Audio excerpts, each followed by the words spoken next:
of Unc on Killer Priest, and all I heard, I couldn't even understand. Right? I couldn't even make it out, but I know what he was saying is he was doing a bunch of apologizing for some wild ass nigga that's done took every position on every conversation that you possibly could take.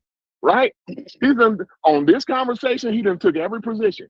Well, I said this and I said that, blah, blah, blah, blah. Then he go over there. Yeah, look at the Ryan's mathematical papyrus and the medical papyrus and all this old bullshit that we all done heard him say for years, right? Because we didn't have to play the Killer Priest video because we all heard him say that shit over and over again, right? But I'm glad y'all did play it because they'll sit up there and look in your face with a straight face, him and all his dick suckers, right? They'll sit up and look at you right in your face and say, well, he's never said that before. And then when you go play the video, you get what Sosa was doing. Well, this is the reason, and I'm apologizing for this, and that, a bunch of fucking apologetics for some wild ass nigga. Bro, look, stand the fuck up, get the dick out your mouth, and tell that motherfucker when he's stupid. Tell that motherfucker when he's wrong, right? Tell him, even if you think he's right, tell him, yo, look, you was full of shit right there. Okay, today you changed your mind, right? But now you full of shit right here. Now, like him and Cedric is still in the same place where he was at last week. Now, Unc done capitulated and to move his argument, right? I don't know if y'all see it. Unc's capitulated and he's moved his argument. Now Cedric and Sosa is back there defending his stupid shit from last week. See what I'm saying? Now, while he's moved on. You know what I mean? It's like, bro, it's a bunch of stupid shit, bro. I don't get it. I don't get it.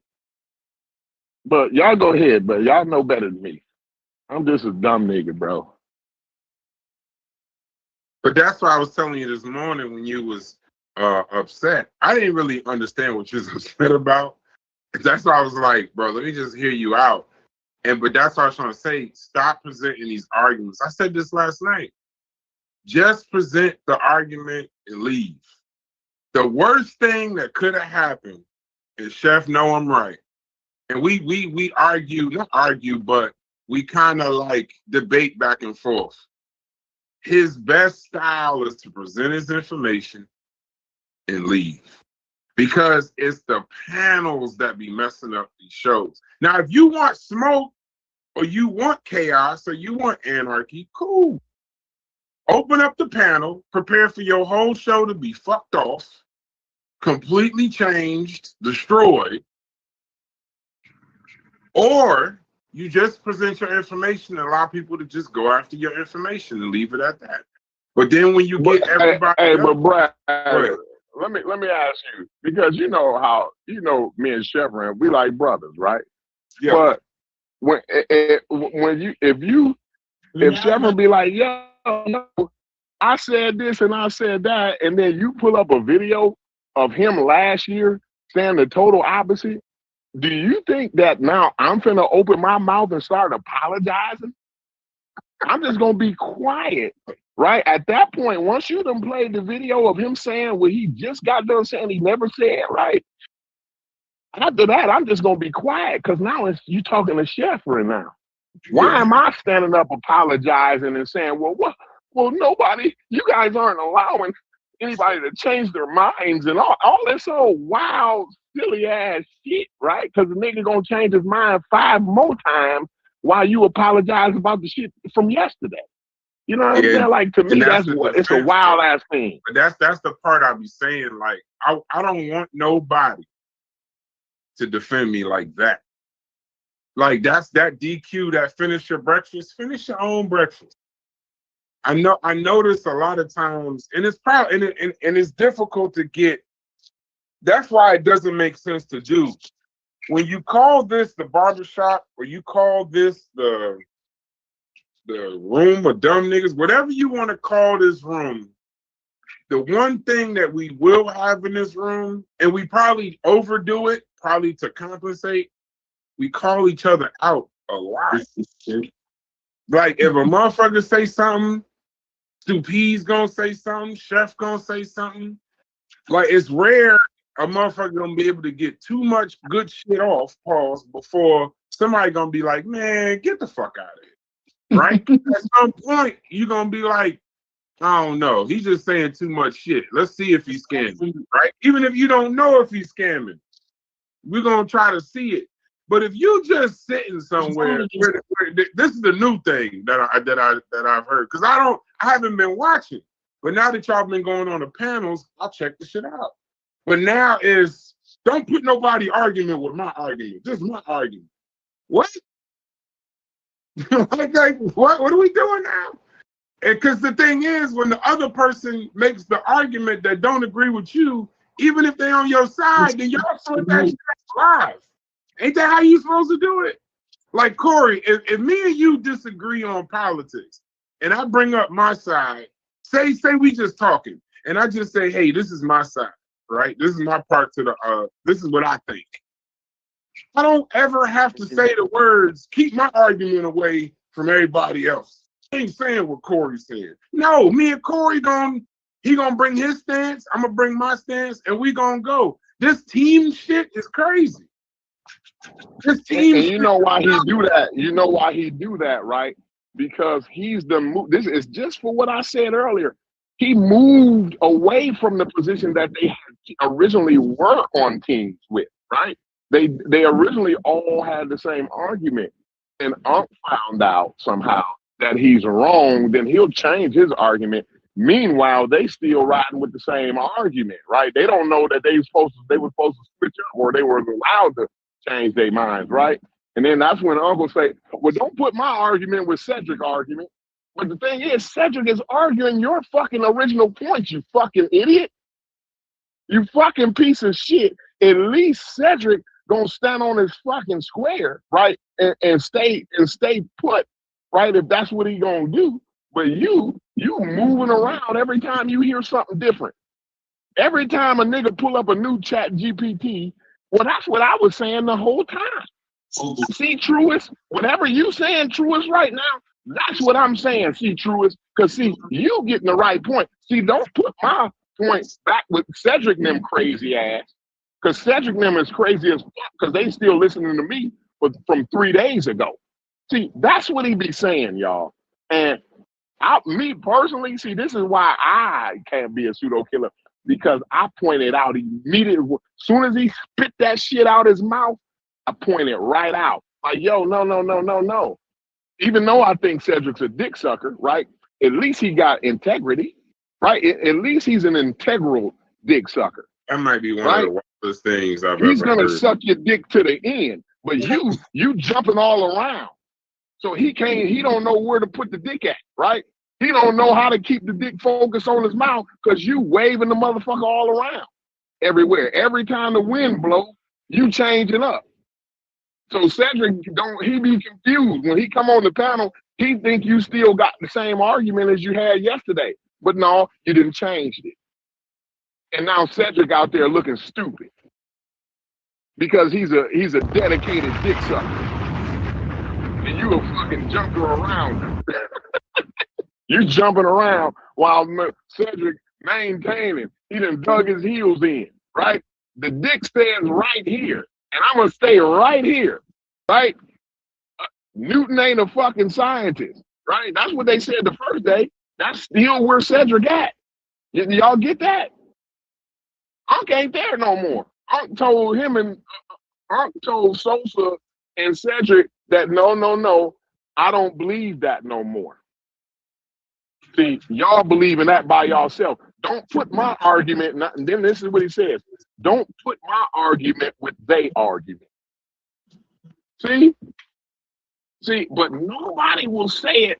Only the crazy construction worker guy, right, who they say is drunk will say that. So don't listen to me, right?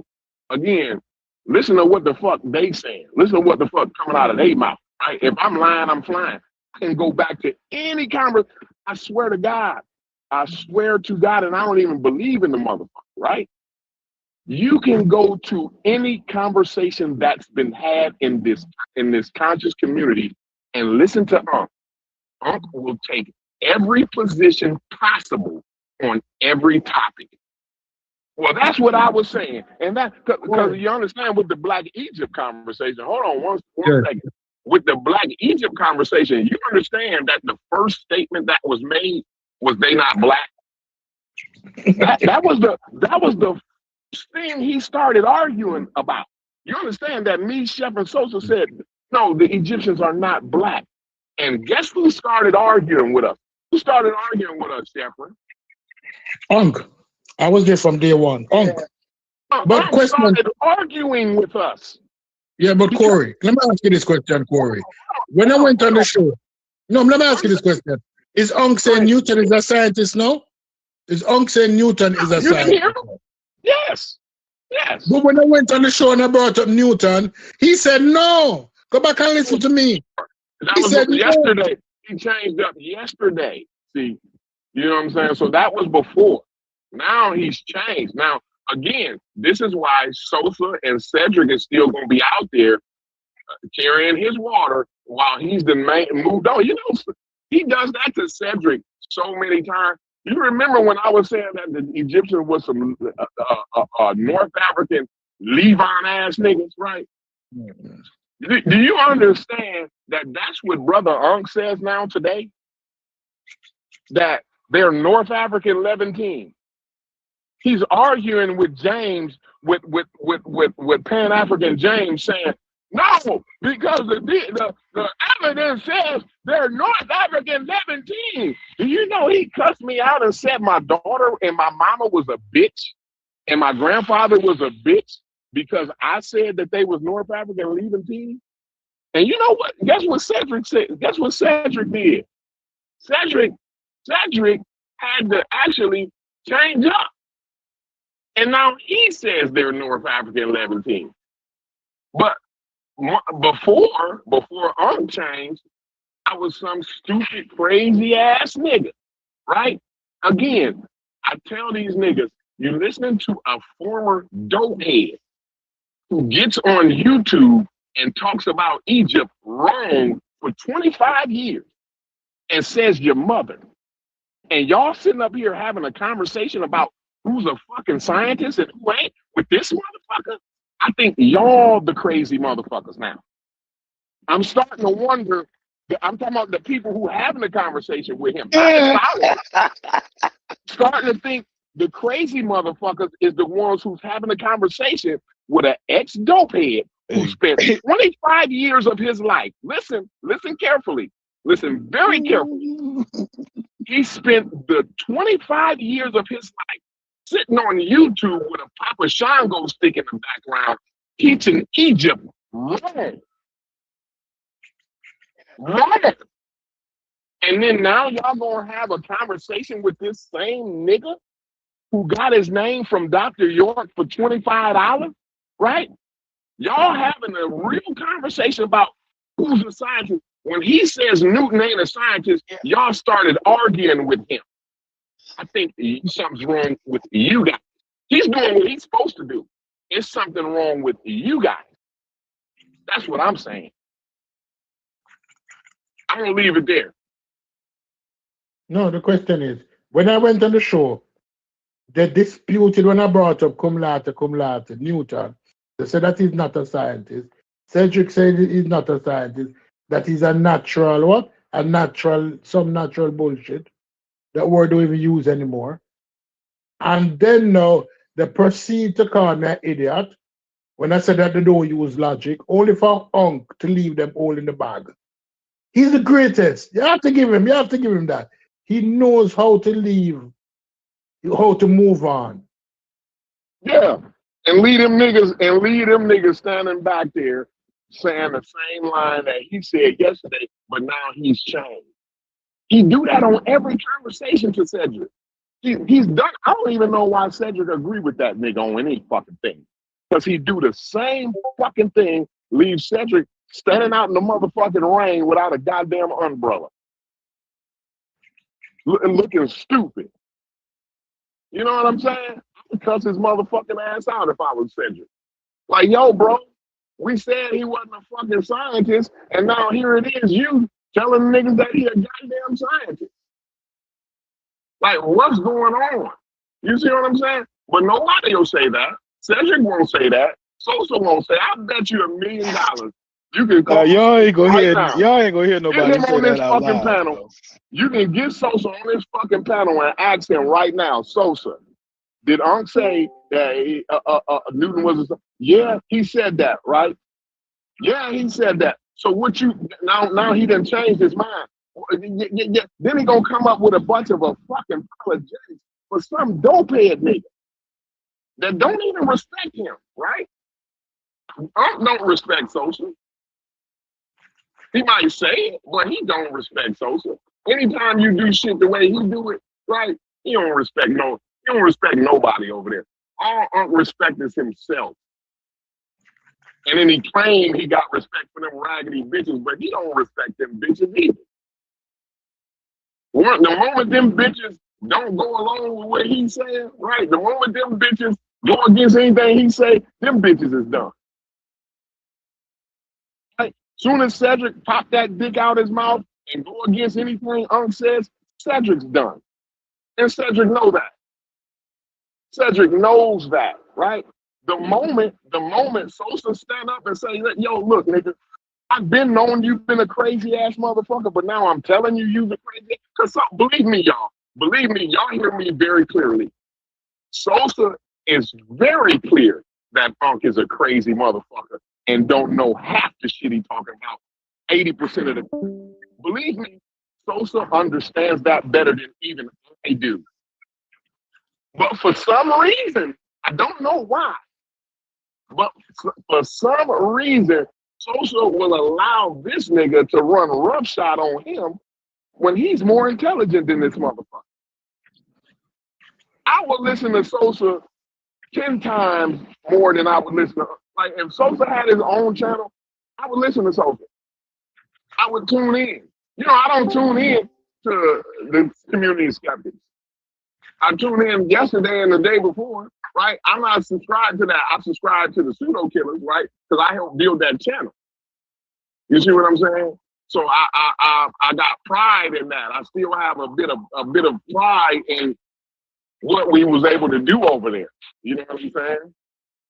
But I don't subscribe to the community skeptics, so I don't hear most of the shit they talk about, right? Or most of the shit Unc talk about, right? But Sosa, I would actually listen to him. If he got his own, if he went on the pseudo killers and start having his own conversations and building his own panel and shit like that, I would actually have a conversation with him. But he don't wanna peel himself away from this dumb motherfucker. You know what I'm saying? Like I don't get it. I don't get it. You stand around listening to some dumb motherfucker change his mind every time y'all read a new Chat GPT statement. I ain't never seen a group of motherfuckers rely on Chat GPT. Like, where the fuck you niggas come from? If you don't say it, then what you niggas gonna do if Chat GPT don't tell you? Because most of the shit y'all talking about, I know the shit off the top of my fucking head, bro. And I don't even claim to be the smart guy. I'm always claiming to be the most ignorant guy in the room. Don't y'all be hearing me? Well, you probably don't want to listen to me because I just left off a fucking construction site. So I don't know all that. Y'all went to better schools than me. All this, y'all hear me saying it. But I'm here to tell y'all that the dumb construction guy, the argument that y'all having, I knew all of it off the top of my head. All of it. This is what Mrs. Pemberton taught you in the fucking 5th grade. If y'all can't remember what Miss Pemberton told you in 5th grade, I feel sorry for you. If y'all arguing with a motherfucker, ex dopehead who spent most of his life homeless, living in alleys and shit, taking lessons from Dr. York, right? You guys are arguing with him, and he didn't even go to Mrs. Pemberton's class. You see what I'm saying? He didn't even pass Mrs. Pemberton's class, and y'all arguing with him. And all y'all got to do with niggas like him is take your 5th grade education. This is 5th grade. From the Egyptian conversation all the way down to this conversation right here. A fifth grader will take you niggas to task. You hear me? Do y'all hear me? A fifth grader will take every one of you niggas that's having this conversation, will take you niggas to task. You can't even graduate sixth grade without knowing this shit, without knowing that Isaac Newton was a scientist. Yeah. Right. Look, just on that when I was on there, right, he kept asking me, well, where's your source? I'm like, bro, you asking me for a source for something basic that we all fucking know. Like, that's beneath me to give you a source for that. If I gotta read you a source for you to know that motherfucking Ben Carson is a scientist, why the fuck would I have to give you a source for that, bro? Like, when I was a kid, I understood, right? Ben Carson is a scientist. Yes, he's a physician. Once they said this nigga broke some fucking twins apart at the fucking brain, I knew at motherfucking in elementary school that's some type of scientist. Who don't know that? Like, who would argue against? Who would need a source for that? The shit be mind-boggling. Is insane. Nigga asks for sources on basic. But you actually graduated high school. We're talking to a nigga who didn't even graduate seventh grade, bro. He can't even pull out a seventh grade completion certificate. And y'all y'all entertain this nigga saying, well, I went to a university and talked to college students. Like, really, bro? You can't even, your fucking grammar that's coming out of your fucking mouth when you talk ain't even correct. Right? You can't even fucking write a complete sentence using proper punctuation and capitalization. You see what I'm saying? Your fucking handwriting probably ain't even legible, but you gonna go give a lecture to college-age students? Man, get the fuck out of here. And whoever let him in their fucking school need their ass cussed the fuck out. Believe me.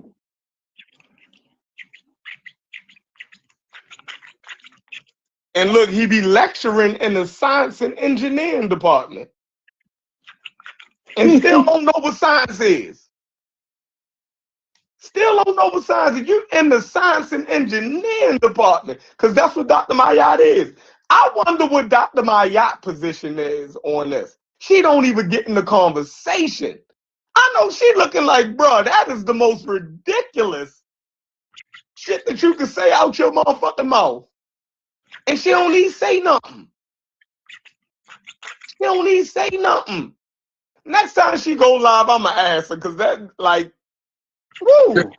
Don't ask her. Don't ask her that question. Bro. She got a PhD, and you're putting her in a position to where she gotta like actually come and have these conversations. Now, I'm not saying she's elevated in that way, but if you gotta survive to get through 4 years of college, and then somehow make it to get a master's, and then go another level and go get a PhD, bro, this ain't. She got other shit to do. That is what y'all need. That's what y'all need. I don't know. Yeah, because he respects her, right? And when we were arguing with Sean and them, and she has a good rapport with Sean and them, she was still able to, with her expertise, you know what I mean, correct them niggas. You feel me? Well, like, he might have had a behind-the-scenes conversation with her. That might be what calmed him down. Let's leave Dr. Mayat out of this. like, bro, if she wants to say he actually need her vantage point, because she actually coming with that Eurocentrism ain't the right way stuff. So she'll understand exactly where this whole conversation coming from. Possibly. I think she'll be a good asset. Yeah, possibly. At least from a scholastic level anyway. Yeah, but what I'm saying, y'all just in one voice said, and I hate to be the Debbie Downer, y'all in one voice said, go get a 5th grade textbook. Now we saying go get a PhD. Bro, no, they're just not gonna see it until you acquiesce, bro. Until they just see it. And the funny thing is, I don't even know who they is based on the conversation because everybody else has kind of moved away from this position. It ain't them. It's just one or two people that is holding on to this shit. If it's in a 5th grade textbook and Miss Pemberton taught it, we don't need to go get a doctor to do it. They telling bro, if you have the gall to say that Newton ain't a scientist and Darwin ain't a scientist and Ben Carson, the gifted hands guy, ain't a scientist, what we gonna go get another a PhD? What is the point? We don't. The argument can't be towards him because I can't even say them no more. Sosa agrees Ben Carson is a scientist and Newton and Darwin. Now they can add the words retroactive, but I don't even know who still don't think Newton is a scientist. But I know they said it. And that's the narrative and the spin, because now it's gonna be, who said that, bro? That's what it's gonna be. I promise you. The narrative is gonna be, I never said it. That's why y'all gotta The whole retroactive thing, that pissed me off too, Brad. The whole, in retrospect, they're scientists. So you understand that, you understand that shit failed. Boulders rolled off the sides of cliffs before we had the word gravity, right? Yes. You preaching to the choir. So it was no such thing as gravity before they got the word. You understand that, right? Yes. I don't understand it. I think it was always gravity. We just now started calling it gravity. No, I'm saying that. Yeah. What you just said right there, apologize, I'm typing. What I'm saying is, we're still using what Newton put forth then. We're still using it today. So just because we didn't have a name for it, or we didn't have the scientific term, or we didn't have the word scientist, that nigga is the GOAT of all scientists. And you know they did the same exact thing with Egypt. You know they did the same. You know that's the same identical argument. Listen to you. Listen to me. They're giving the identical argument as the Black Egypt argument. You know why turned around? So first he was arguing with me because I said they weren't black, right? But then he had to come around to it, right? So now you understand the reason why they're not black is because that word didn't exist back then. Race, they didn't use racialized terms that way. So that's why the Egyptians couldn't be black. It's the same reason that they saying here in the science conversation. You know, they didn't use words like gravity 3,000 years ago, right? So it wasn't never no such thing as gravity. It's the same fucking argument. You know, they didn't have the word scientist, right? So they wouldn't have called Newton them scientists because they didn't have that word. The same fucking argument. And we feel this fucking not even graduated from 5th grade nigga, we're going down these pathways with this nigga. With the same argument for every topic, bro. Yeah, and I think at this point, that's what I mean. Just make the content, put it out. People can decide, because on one channel it's gonna all be everybody agree with one, and another channel everybody agree with one. Just put the information out. But I'm gonna say this: if you have the goal from a YouTube channel to say that Newton isn't a scientist, I don't know what to say at that point. That's what I'm saying. That's why I didn't really want to have the conversation, because I don't really know where to go from that. Because now I don't know why you're doing that. Because scientists, like even that line, and Chef, I apologize for using you in the show for that. But like in the show, it'll be you got to know that he's read. The reason why they doing it, Brad, you have to understand that the dope head read something and he misinterpreted it. He misinterpreted. That's what he do all the time. I've been talking to this nigga. Listen, I talk to this nigga all for the live chat. I talked to this nigga for 5 years in a fucking iPhone chat room. So I understand that this nigga misreads shit. Every time he reads something, it's an 80% chance that he's misunderstanding what it's saying. I done seen him do it a million times. Shepard can attest to it. Shepard can tell you straight up, bro. Like no. Most of the time he reads something, we got to go back and show him, like, no, bro, you misunderstanding that. You didn't read that right. Go back and read it again. And then he argue with you for 2 weeks until he finally say, well, that's what I was saying the whole time. And then you be tripping. You trip out because you thinking to yourself, well, damn, was I tripping? Okay, did he say that the whole time? He probably was saying, but no, you ain't tripping. He was saying just the opposite. Then he just capitulated the other day, but he didn't tell you. And now he's saying, oh, I've been saying that the whole time.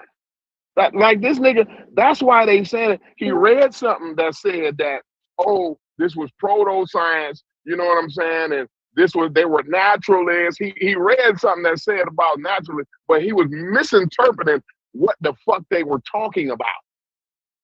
He was missing the whole context. That's what happens, Brass, when you don't go past 5th grade. No, I don't know. Leave me. That's between. I have to do a subbar. You and him got a special relationship that y'all need to work out. But no, I don't need to work anything out. I just understand him. I've been around dope heads before. I know what dope heads do. I've been around them. They sit up and lie all day long.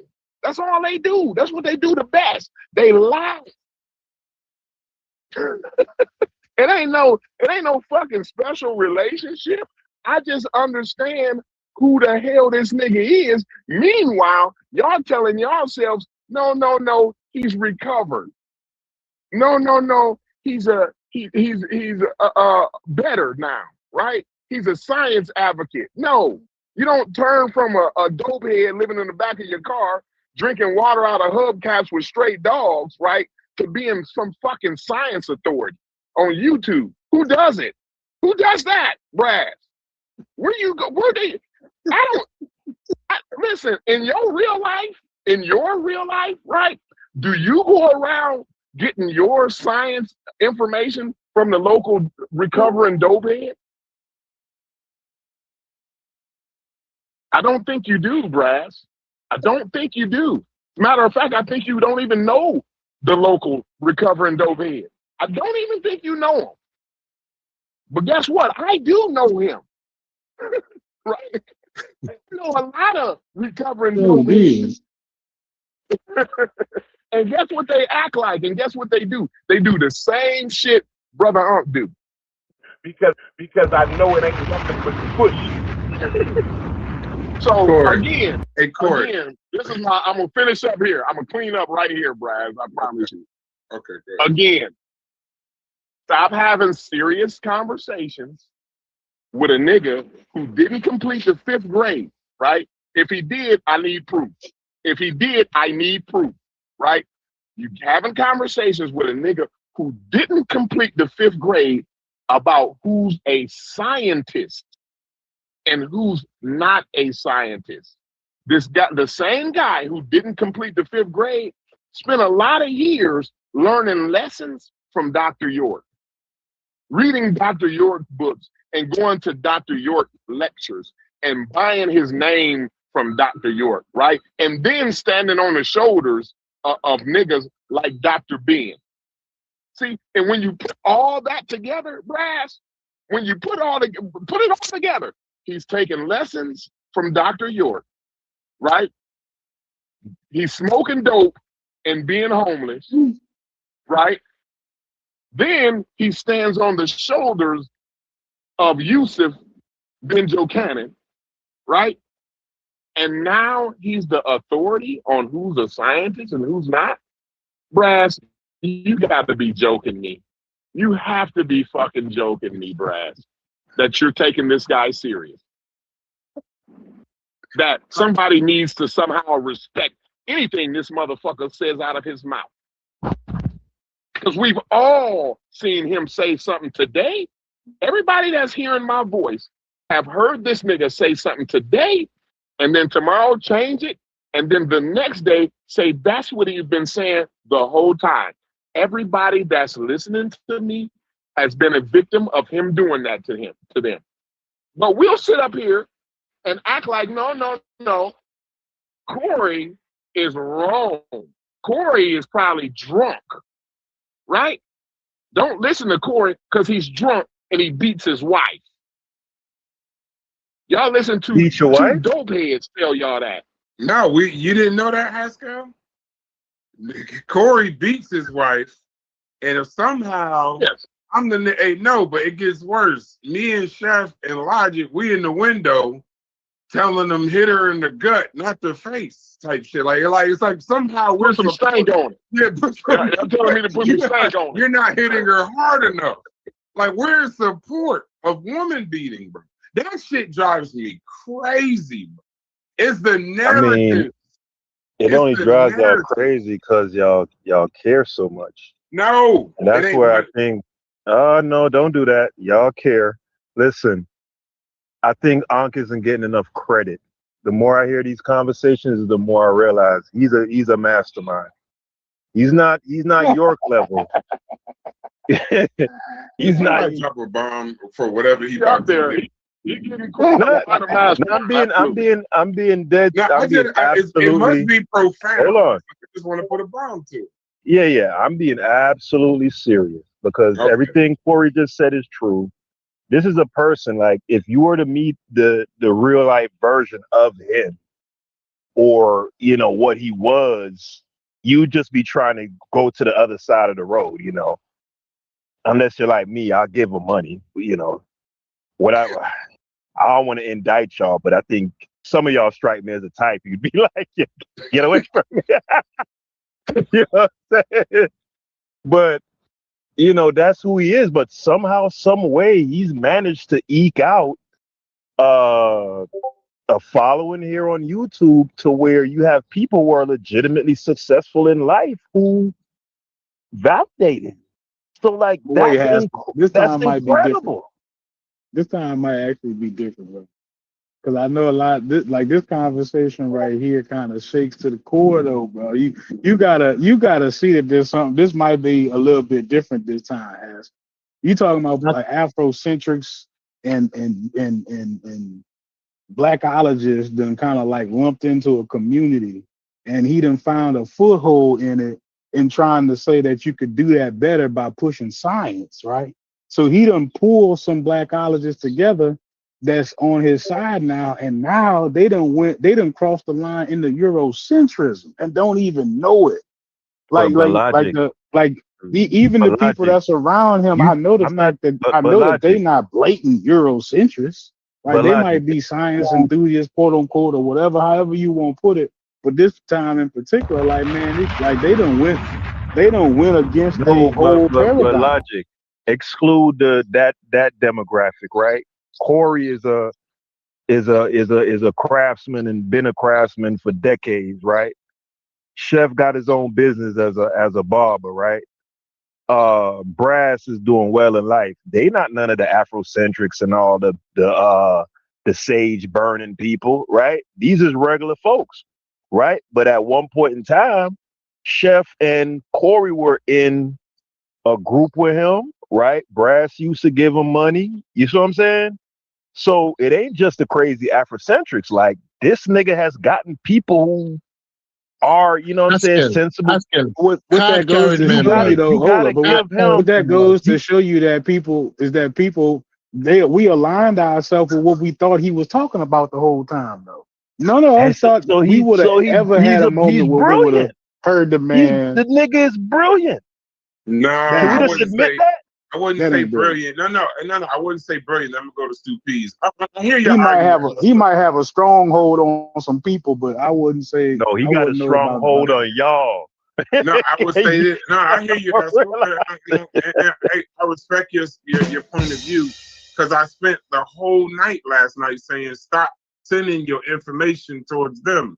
It sounds crazy, but now you got to remember if you start with certain shit, Haskell, if you start with certain shit, then eventually I don't need to find out at the end some kind of crazy ass shit. You know what I'm saying? Like I don't know about the Afros. Maybe I kind of think maybe I am Afrocentric. I don't know. Whatever the term means in regards to how it's one thing in the conscious community, is something else somewhere else. But I just know I don't have the ability nor the brain power to go through all of and this is where I would agree with you. I don't have the ability at this point anymore in these conversations to fight through all of the shit that ain't the points, or at least the conversation. And the fact that I am doing that, right, and doing shows on it, I would agree with you right there. I might have lost my fucking mind. You might, and I can admit that personally. I might have lost my mind. There's been many opportunities we could have went live and talked about this or talked about that, and I said no. And I'm literally right now having an argument. Right, I'm having an argument right now. Right now, this is a conversation with people on YouTube telling me from a YouTube chair that Sir Isaac Newton, Darwin, and Dr. Ben Carson are scientists. And I'm literally trying to go find sources to disprove that. I'm a fool for even doing it. But guess what, Brass?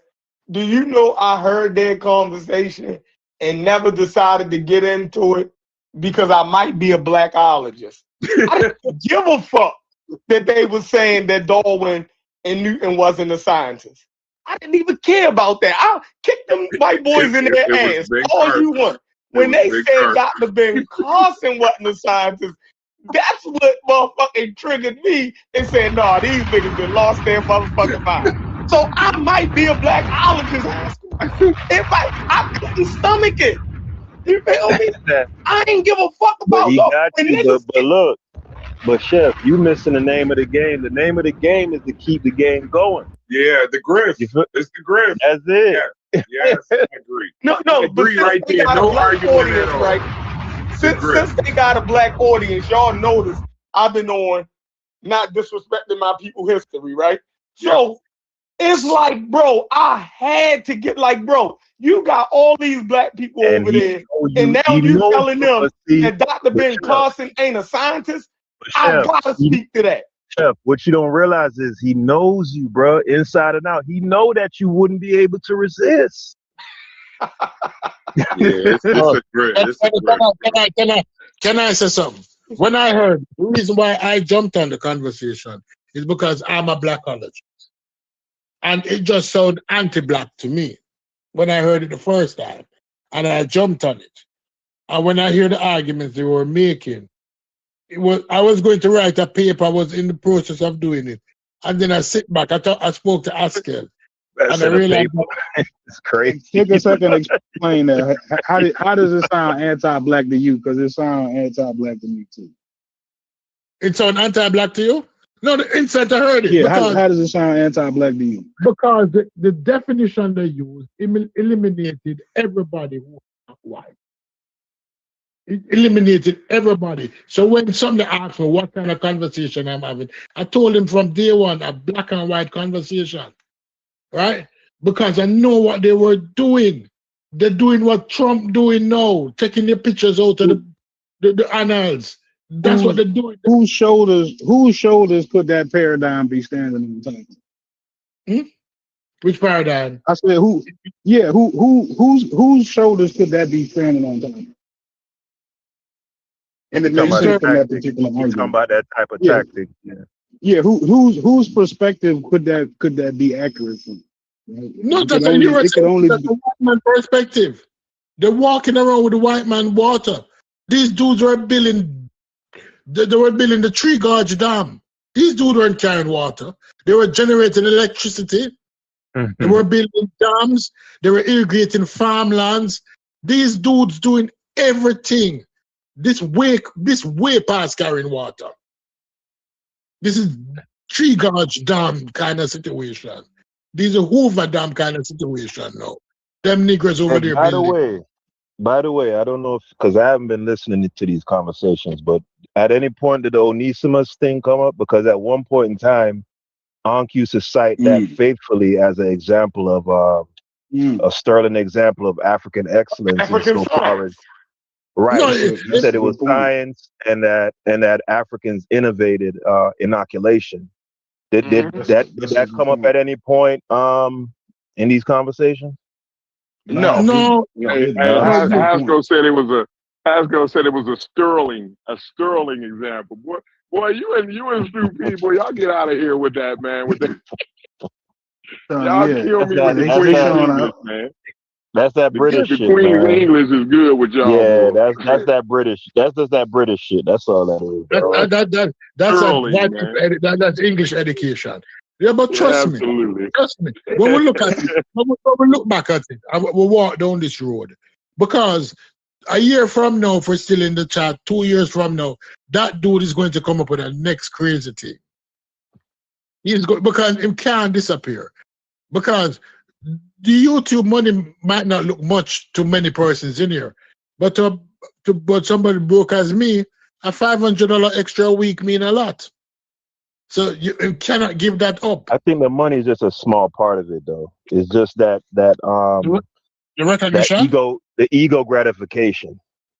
You know what I'm saying? Having 50 people in the chat saying, brother, you the man, and having Yeah, some but lemons follow you around, and claim you your know little what? clique, and I think y'all's ability is actually remarkable to be able to even like identify all of that. You know what I'm saying? I think that what he's doing, like if somebody reading, you know what I'm saying? Let's say let's say somebody looking at whatever they're looking at long enough, they might actually start interpreting. They might actually like take on that kind of perspective or that kind of point of view. You know what I'm saying? Even let's say if you basing it off of somewhere, you might actually have uh, oh, this is what this says, and now you then took that on as a reality, forgetting that some biases might actually be in that. And I really think that that's possible. I don't even know if that's really what's going on, but you can't have that perspective without that being a part of it. Hey, I'm a Because suspect. if you remember that there are biases within science, like I don't know how you can forget that their definitions might lock you into certain paradigms. Yeah. Logic, I'm a suspicious Negro. Ever been, because from day one, because some arenas I found myself in. So when people even open their mouth and say the first word, the first thing I come to my mind is, what could it be his motive for saying that? And sometimes you tend to overthink stuff. And that's why sometimes I get in trouble too fast, because I don't allow people to bury themselves. Because when somebody open their mouth and make the first statement, because it's something that I've done all my life, because certain arenas that you're on, you can't afford to draw a loss. Because if you draw a loss, you're in trouble. So you listen to people carefully when they talk. And sometimes there's no slip of the tongue. People say what they mean and mean what they say. And once you start listening to people and start every word, they say, why did he say it that way? What was the motive? What he's trying to insinuate? You start picking up that a lot of people ain't shit people. That's why I can't. That's why sometimes I might be wrong in my assessment. That's why I say Chef will always save a nigga. It's in him. It's in him. When you listen to him talk, you said this dude will always try to save a nigga, even the worst amongst us, because it's in him nature. People give away themselves. Everybody have them tell, right? Corey's a dude who has been there, who working hard for him people. He listen to people. It's not what them say. Sometimes it's what them don't say and how them say it, right? Because the first time I heard Brass, I didn't give him a chance, because I said, you're a mean Negro. I said that. Then afterwards, I took it back, and I didn't have a problem took it back, and I took it back publicly, right? Because I said, no, once I started listening, I realized what him is about. Him is not a mean Negro. But you can't play, you can't con Brass, because Brass have a good nature. Brass look for the best in people. And you can't work against him. You can't listen to him. and he can work a scheme for him, and he will invest in you if you sound like it's for the betterment. It's the nature of people. You listen to people when they listen to Unk. Unk is a 3-card Monte crackhead like my father. I've heard crackheads all my life, and I said it earlier. And the crackhead is the best liars in the world. And when you listen to Unk talk, you listen to a fucking crackhead. When you listen to Chief X talk, you listen to a fucking crackhead also. Right? So when I don't take them serious, I realize what them is at them core. So when they come in here and say, wait, I'm saying this. I said, listen to this crackhead now, lying to himself. Because what Unk is doing, Unk lies to himself so much that he believes it. He believes that he didn't say what he said. So he has no problem convincing you that he didn't say. Dr. York, he doesn't believe that Dr. York did those crimes because he had so many bitches. And he believed that he didn't say it. And there's no problem in trying to convince you after that. Just like he didn't say the Egyptians were black. He said that they were African. He didn't say Newton wasn't a scientist. And he actually believes it. You can't convince a man like that. A man like that, you have to carry him behind the barn. You have to carry him down the gully side. You have to carry him go to the boat. He doesn't You have can't any redeem shame. him. You don't have no That's shame. You the don't other have no thing, redeem. too. You find yourself trying to, you think at some point you're going to find some silver bullet where, yeah, this No. argument is going to get him, right? No. But it's based on him being ashamed and saying, you know what, I was wrong. But for you're the fool because he doesn't have any shame. Yeah. And that's why you can't beat him. You can't win. Yeah. You can't beat him because he believe that every word coming out of his mouth is the truth. Even when him just tell you a lie. Him tell Chef said, don't believe your fucking lying ears. When I said that, I came back. Yeah, Logic, are you laughing for the same reason I'm laughing? Why are you laughing, Logic? I just want to know. I need to know. I'm laughing because it don't sound ridiculous. Like that's why I'm laughing. Like he actually talking about somebody and he might be right, and that shit actually funny. No, but you might, never meet the people like fact that. that there's a small inclination that he's right is funny. No, he actually believe what he's saying. I got a really sick list. You never meet people like that yet. Brass, you never meet people like that. No, the thing that's boggling me in this conversation is don't want to talk about him. But the thing is, in this conversation, I wish that we could actually talk about science. But all we talking about is narratives. No, because we don't need to talk about science. We never actually get to the point. We always we talking about is us talking about no, because Brass is them talking about us. It's always something like that. And see, listen.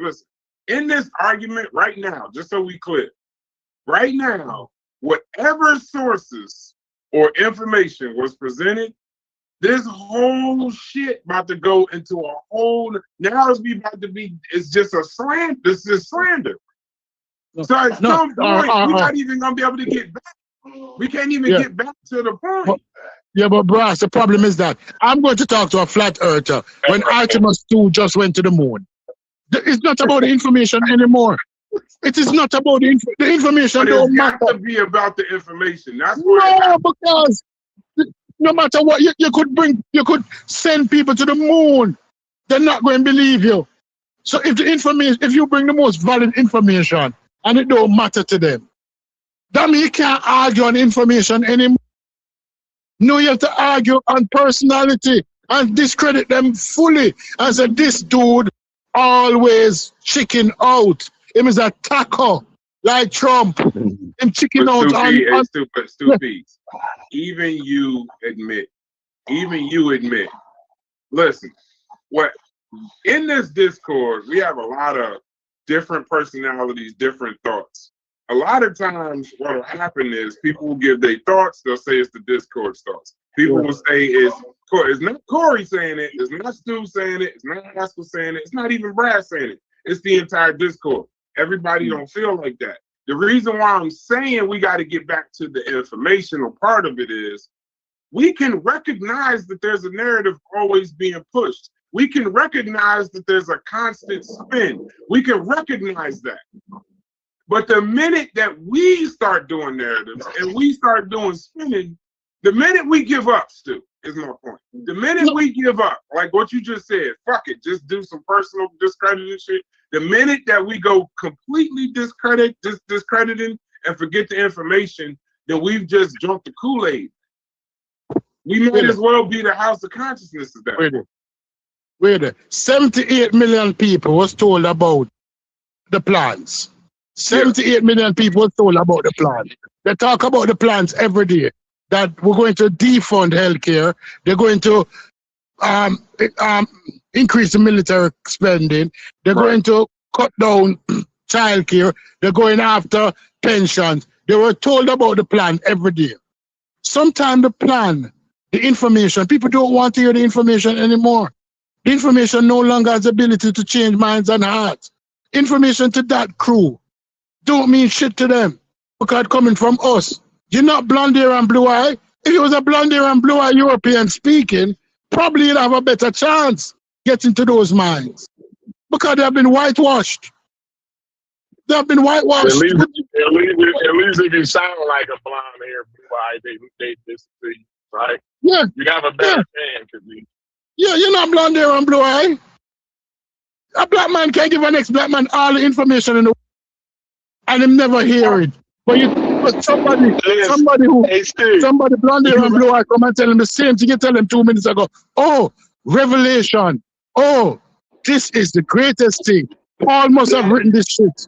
Listen, it is. And check this out. We on this show the other night. I think I was on there by myself. And it was a guy that I never met before. It was two of them, Anonymous, Preem, and another brother named Grant, right? Now, Grant has, a peculiar voice, and he has better diction than me, right? Now, every time I would talk, Unc would scream, well, go get a source that say that, right? Grant would talk just like me, and Unc would amen it and never ask that nigga for a source. I'm so like a white man. At that point, Grant was the source, you feel me? And I couldn't speak English without me presenting the source. So what the fuck is going on here? You feel me? That shit, I'm like, oh, is it the way that he didn't convince you by the way that he sound? You think what I'm saying? Like, you ain't even past that level in life. Like, that is crazy. Right. Bro, you don't know the culture what you're in. You don't know what you're in. And that's why he respect Truist. He didn't want to really go at Truist because how Truist sounds. It don't matter whether Truist, you know what I mean? He don't really want to engage with. He said, this nigga sounded sharper than me. Well, I ain't even figuring out if I could get around your fucking angle. You feel me? He sounds sharper than me. That shit intimidates Unc. I'm telling you. It's crazy. And we've had past engagements before. They go too well for that's what it is. He didn't say, okay, all right, my bad. Yeah. All right, No. That's what we face. I've seen black men, I've seen Rasta come with information, and it don't mean anything. Rasta said the same thing. Same Rasta in St. Mary said the same thing to the students. And when that half-white, high-skinned professor said the exact thing, is like, oh, Lord, that's so insightful. Oh, Lord. And I said, Negro, you have been so brainwashed that you can't take information from your own. You own telling that, Unc, you're going down the wrong road. Bullshit. You're going down the wrong road. This is bullshit. Right? But then I'm going to read something else and I'm come back and say, I wasn't saying that. Newton has been grandfathered in. He was grandfathered in because he had the laws of motion and he had calculus. That's the only reason. Hold hold on, and Haskell. See, now Haskell is on his high horse right now, right? Everything is beneath him. But Haskell is the same nigga that was willing to meet Unc and square up with him. You feel me? Hey, so, if you talk about motherfucker getting in somebody's head, you was so, we're just talking about information. You was willing to motherfucking wrestle with the nigga over this shit. You feel me? Hey, Chef, the first time I ever heard Haskell's voice, it was him inviting Unc to the Welcome to Florida sign so they could fight. And this is the same nigga now trying to tell me that y'all are too properly invested. Shut up. There's powerful niggardry at work here. That nigga was it. He told that nigga, you can meet me at the Welcome to Florida sign. I'm on the highway. He was outside. I remember this shit. I'm on the highway right now. Bro, I'll suffer some of this shit you saying, but you gotta be able to like stand on your square stuff. Yeah. I scared they can't duck that one. Seriously, they can't duck that one. Bro, it's the first time I ever heard, because at that point, right, because they kept calling the nigga Beetlejuice. I remember. And they kept, and he was getting mad and shit because niggas was calling him Beetlejuice. Remember that shit? When he was like, because his name is something like Beetlejuice or something like that. It's like Bad juice, right? And he was like, mad as fuck. And I'm like, why you getting mad? That's your name. Until I looked the second time. And I was like, oh shit, that ain't your fucking name. Oh, that's why you mad. Okay, and I get it. Now he trying to be the voice of fucking reason. I ain't get the fuck out of here, Al. I ain't never invited no nigga to the highway for a brawl. I've done a lot of shit. I ain't do that. But we got to get ourselves in order. Get the fuck out of here. You know what, Chef? Thank you, bro. I forgot about that shit. Because in my mind, I'm like, yeah, Haskell cooking with hot grease. But I forgot, yeah, you invited the nigga to a brawl, a duel. A duel. You trying to meet on the two. He said a duel. Yo, I'll be gaslighting everybody on this. Yeah, he'll drive you crazy. But that's why last night, bro. Last night, I am not letting them get out of it, Chef. Last night, I said, bro, you talk this cordial shit, but you stay calling us in the barbershop dumbass niggas. The nigga out his mouth said, I never said it. Then I said, bro, we heard you. Then he went on to explain why he called us dumbass niggas, forgetting the fact that he just said he never said it. I tell you that he believes that he didn't say. That's why I called him a washing machine last night. Here come the washing machine, because he about to spin this shit. And watch this. Yeah. He gonna spin True's show. He gonna spin the other show. We gonna be white beaters. Somehow, everything that Corey said, I put a battery in his back to say it. Somehow what Stu P said is my fault. Like, this shit crazy, bro. And they tried. He tried to say we were following Reggie. Yeah, he said Reggie was the lead Reggie argument. Crazy. I've never heard Reggie argument on his side shit. I've never heard the nigga Hercules shit argument on nigga. We all addressing what you said. You feel me? The shit that we disagree about what you said. I don't know what the fuck Reggie talking about, right? And I don't know what the fuck Hercules is talking about. Y'all following them two niggas. No, we not. You said that Ben wasn't no motherfucking scientist, and you said Newton and Darwin wasn't scientists, and you said science didn't start into the to after the European Revolution. That's what the fuck you said. That's what we arguing. Well, that's what I'm arguing. You feel me? I don't even know what the fuck Reggie said. Well, he done switched now, Chef. Now you arguing that point with Cedric now. You know what I'm saying? So if you want to argue that point, you have to argue with Cedric. because Unc done capitulated already. Y'all already done clean Cedric up. He's out of the conversation for me. And here go the narrative though, Chef. Kyle done went from a clean-cut businessman that's the best of us dealing with water to now he a crazy nigga in the barbershop just because he don't agree with him. Shit's wild as fuck. Last week, Kyle, for all intents and purposes, you couldn't have told me Kyle wasn't damn near a pseudo killer. You couldn't have told me he wasn't. Like, he had a great rapport. They this, that, and the other. They was real respectful, real cool. Now that they don't agree, Kyle crazy now.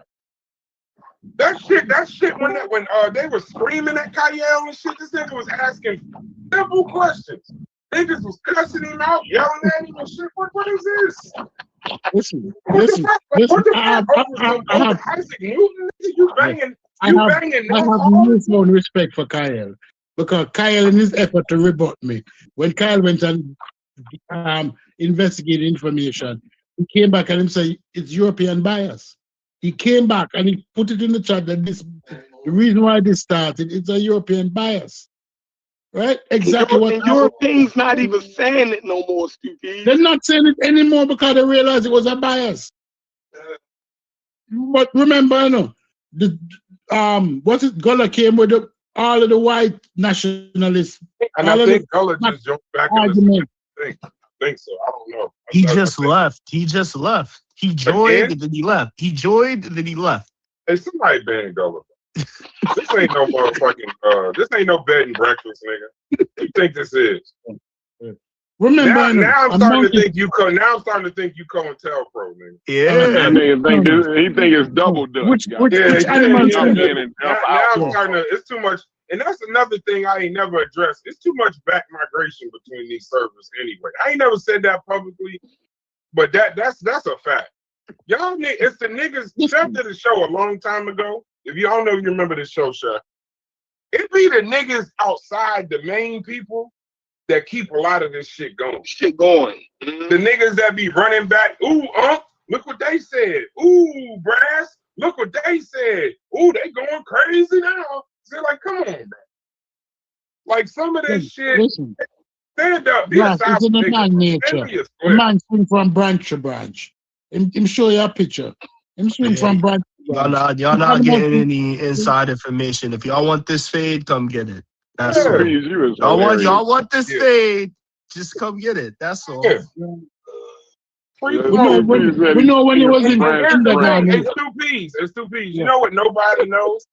The link to our server is to even people that got kicked out and banned. Bro, we don't, y'all could come in here, but they gonna tell you what to do and you can't talk to us and we the crazy niggas in the barbershop, but we don't, this server ain't blocked. Uncle could say that shit. Sosa could say that shit. Ain't nobody blocked. It's like one nigga, two niggas that hits just like, nah, fuck that. And ain't nothing I can do about that. I get out the way it hits. But goddamn, bro, like, you don't gotta go from server to server and go back and forth. You don't gotta do all that shit. You can come in here and state your shit. We'll disagree today and deal with that shit tomorrow. I didn't think, remember, even during the gorilla shit, we could have dealt with it, and then talked about something else. But we became confabulated brains and all kind of shit. This shit niggas start leaving the server like, what the fuck happened? It's stupid. You niggas ain't kick you out. Listen, the gorilla story is that people need to be right. Nobody can come in here and say I was wrong. You need to be honest, bro. No, they need to be right. They tell you that they're right, that you're wrong and they're right. And if you don't agree with that, then something wrong with you. Man, I hate to be like I told him the other day. I said it in front of all of them. I said it on the show, and I said it in front of him. I said it to Sosa. I would not want that job, bro. To just every conversation somehow from YouTube, I gotta be the authority on it. And if anybody that goes against that is dumb, that's you don't want your job. Who the fuck was that job? That's a terrible job. You don't want your job.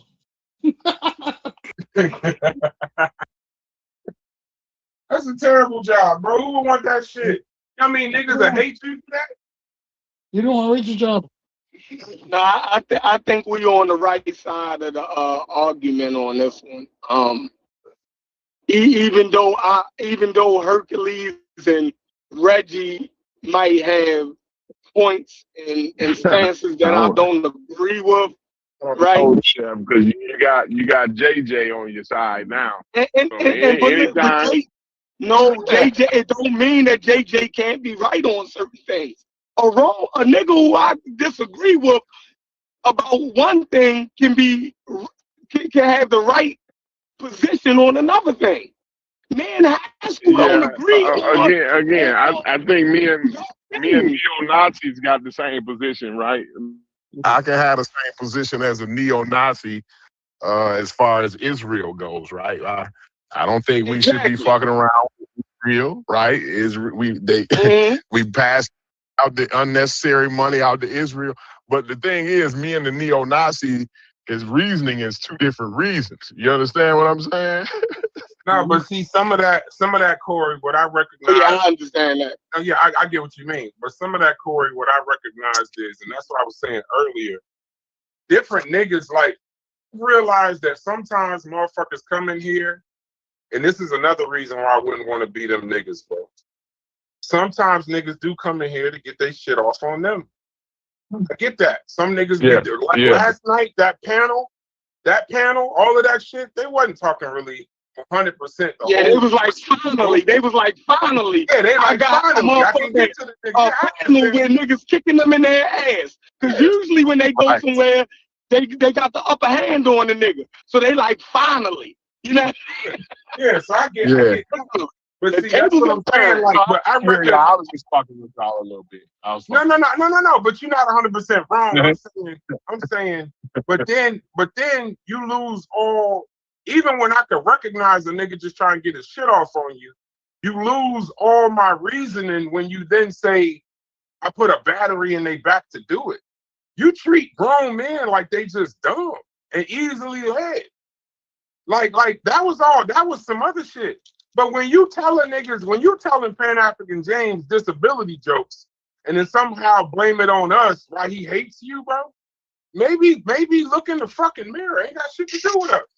Listen. The other day I watched Charleston White tell a Jamaican woman that she wasn't black because slavery never occurred in Jamaica. And then I said to myself, seriously, dumb fucks now taking over the airways. Charleston White didn't know that Jamaica had a slave experience. But these dudes, it's the same thing with Unc now, robbing dudes who normally we wouldn't listen to. Normally on the street, Unc would be the crackhead that comes around and drop a so-called gem, open and close quotation. All of us laugh. Oh, this nigger is crazy. Give him a 10 and send him on him way. Or tell him to fuck off, depends on what time of day it is. Him in charge of one whole community. He is the leader of soda killers. A crackhead, a dude who, if on the street when we meet him, we'd have him tell us a joke or drop some gem. That everything have to code and code everything or some bullshit. Him leading? No. Charleston White can never have a slave experience. Yeah, Charleston White need his ass beat for that. The fact that he didn't know that is telling. Now we don't supposed to listen to you on nothing, bro. Because that's crazy not to know that. Hey, Chef, but this goes back to my point. But this goes back to my point of look at what that money make a bitch do. See, like remember that these same people that paid for Charleston White to come on their platform could also go get somebody else. And they could also get a person that could get up there and talk about science. But you know what that nigga with the money on his platform know? That when he do that, it's going to be 3 views on that motherfucker. See, that's why you can't be a slave to views. When you niggas start talking about this views and that views and this, that, and the other, the nigga that run the channel don't care what that nigga say, as long as that story end in 100,000 views. So I'll give you $1,000 or however much money, because YouTube and TikTok, I'm gonna take the clips and this and that, and I'm gonna make $5,000. It's a money exchange for the owner. what it is, this is where y'all want to talk about the people. People ain't trying to hear that nigga if you go get somebody with some level of intelligence. Now, Charleston White ain't stupid, but he is very clear on what gets views and what gets clicks. And niggas pay him for that. They're not paying that nigga for his scientific literacy. So he's up there doing that shit for money. But when you only doing this shit for money, that's why my fallback is look what that money make a bitch do. When you free from money or free from the constraints or the stress of what lack of finances and shit bring you, the level of freedom, it ain't just being able to buy whatever you want. It's being able to motherfucking, you don't gotta just go do shit and say shit. Yeah, look at these pranks. Niggas be like, hey, stupids. A motherfucker, what about all them videos during COVID? Hey, I got the hottest pepper in the history of goddamn peppers. And I'm gonna give you $20. Will you eat this motherfucker on camera? And they like, nah, for $20. And then the nigga, he just keep going until you buckle, because you need that. Look what that money make a bitch do. And you about to goddamn die. They gotta call the EMS, all kinds of ice cream and milk and shit, because you need that dollar. So Charleston White sometimes be cooking with grease, but when them niggas give him that special bread, then you know what you gotta do. So that ain't 100% on Charleston White. That's on the consumers that don't watch the other shit. Right? It's gotta be a little bit of like, you know, even with contention, like this, or whatever, sometimes they'll do, or niggas will do a really just pure scientific show about, and they're discussing shit and enthusiastic about it, and then nobody watches that shit. The next day, you call a couple niggas a dumbass niggas, some barbershop shit, some this, that, and the third. Everybody want to come watch that shit. It ain't. You can't put that all on content creators. The people gotta want a better grade. You know what I mean? They gotta raise their standard too. So basically, what you think? If that makes sense. I understand what you're saying. So basically, what you're saying to me that I don't even know where to start, because I don't want to open my mouth and say what it is, because it sounds like the internet is a stroll. It sounds like the internet is a stroll. Sometimes, bro. Like even, bro, it crosses all levels of content. The political content. There is factual political content where you can go get the actual sources. But somehow niggas like Charlie Kirk and what's the nigga DQ and Corey like? What's the baller dude? Alex Jones. I got you. Alex Jones. Those guys get Alex Jones. Yeah, they go get views on top of views on top of views. It's other people that just present factual shit with no extra sauce on it, and niggas don't really watch. So it ain't just this. Even on sports, Stephen A. Smith is a wild ass nigga at this point. He's just saying any goddamn thing now. And now he getting all these more support than he was getting before, but you just can't watch a recap of the game. You gotta hear some shit saying, you know, a nigga ain't shit. Somehow it all boils down to a nigga ain't shit. For some reason, saying niggas ain't shit gets views. Somehow, bro. So it ain't just on them. That's all I'm saying. I'm just trying to see both sides of it. You know what I mean? Ivano Berkins, man, shout out to you. I ain't seen your name in a while. It says, all people are driven by emotions and logic. That's what makes us human. I have no argument with that. I have no argument with that at all. Niggas don't want to see actual information. That's all I'm saying. I would say emotion over logic. I understand what the person said, but this is an emotional. I don't know what we is now. What's the name of the community? Because I was never a part of the conscious community as defined by Sarnetta. Because Sarnetta is the godfather of the conscious community as they define it.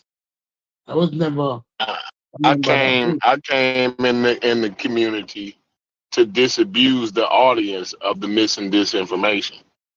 And I remember when I first said that, most of the people just on the panel, most of the audience, everybody just bust out laughing.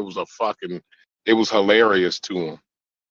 You know what I'm saying? That some nigga who they don't even know, right?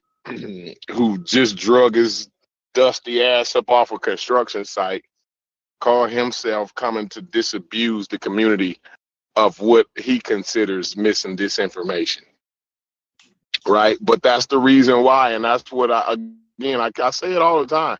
That's what I thought the pseudo killers was.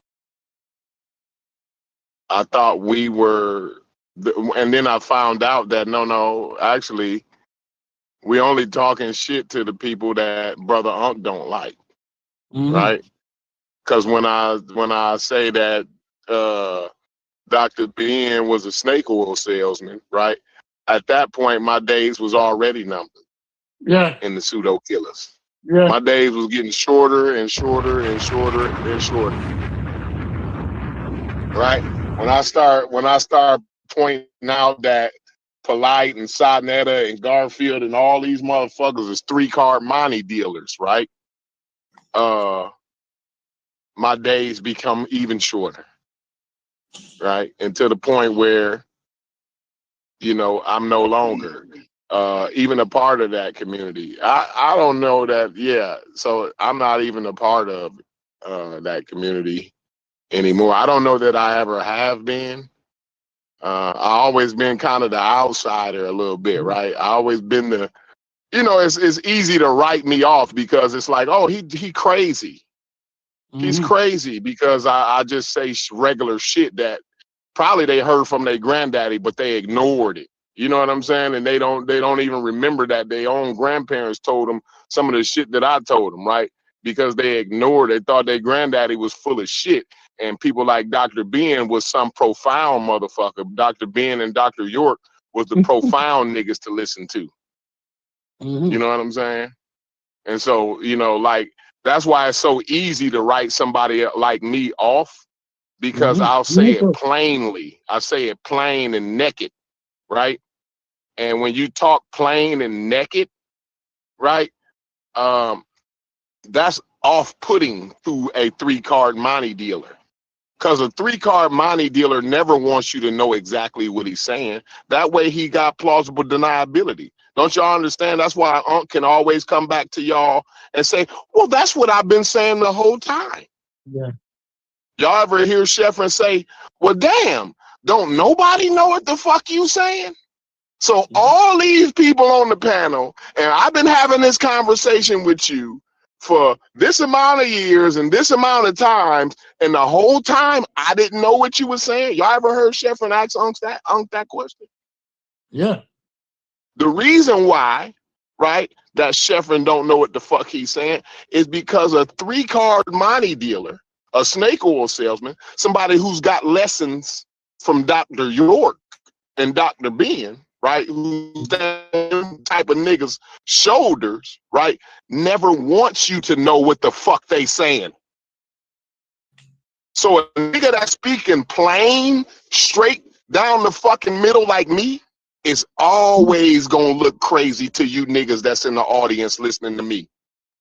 Because you're crazy. I'm always gonna look fucking crazy to y'all. It's never gonna be a day if it's an inkling in your mind that Brother Unc is making any kind of sense to you, if you have an inkling that he's making sense to you, I ain't never gonna make sense to you. Never will I make sense to you, because it's too plain and it's too naked.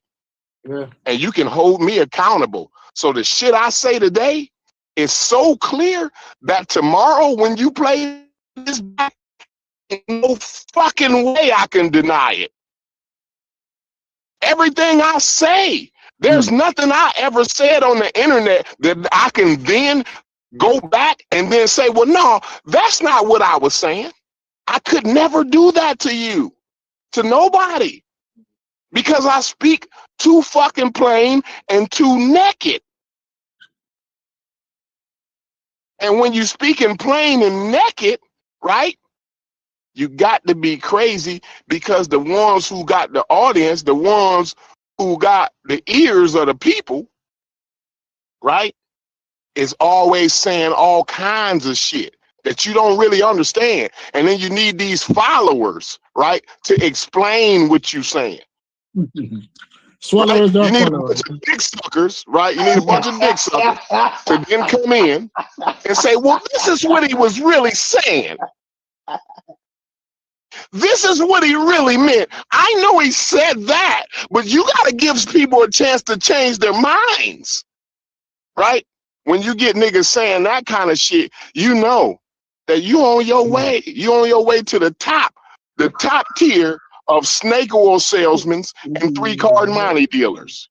Listen, when I saw him do it to Chef, I couldn't believe it. I said, Chef, on the live, first you call up Chef, you held him accountable for some bullshit, and then now you admonish him, and then now you told him that, listen, if you were wrong then, chances are you're wrong now. If you were wrong yesterday, you're wrong today. You heard what you heard, but you could be wrong because you were wrong then. And when I listen to the tactics, I said, oh, Lord, that dude played Chef like a 6-year-old, like a lawyer, See, like a really lawyer. I'm not as articulate as these niggas, Stupies. So what happens is I just get frustrated and start cussing them the fuck out, right? Yeah. And then see, that's when I go crazy. Crazy.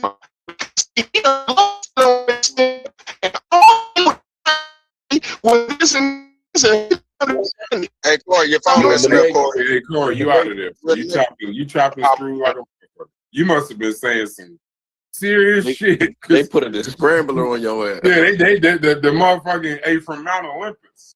The high-powered scrambler. Niggas was like, shut his ass. That nigga saying too fucking much. No, is that what they do? Is that they do? They tell you that, listen, you're wrong. That's the first thing you do. Since you have been wrong that time, couldn't you be wrong this time also, Chef? Since you was wrong for having those dudes say that about, can't you be wrong about what you heard? And Chef said, nigga, what you doing? And I said, no, I'm telling you, couldn't you be wrong? And for a peaceful life, Chef said, I could be wrong. And I said, oh Lord, you drink a fucking Kool-Aid. That dude the fucking see, a lot of times, Stupies, what I was saying, I was saying, Stupies, is a lot of times, right, when they do that shit, see, y'all got more, again, y'all got better words and shit than me, and y'all can articulate yourselves a lot better. See, me, when he do that shit to me, I just get frustrated and start cussing him the fuck out. Whoever it is who does that to me, right, I just get frustrated and start cussing them the fuck out. So then I'm looking crazy. I always look crazy because I'm not going to try to reason my way through that.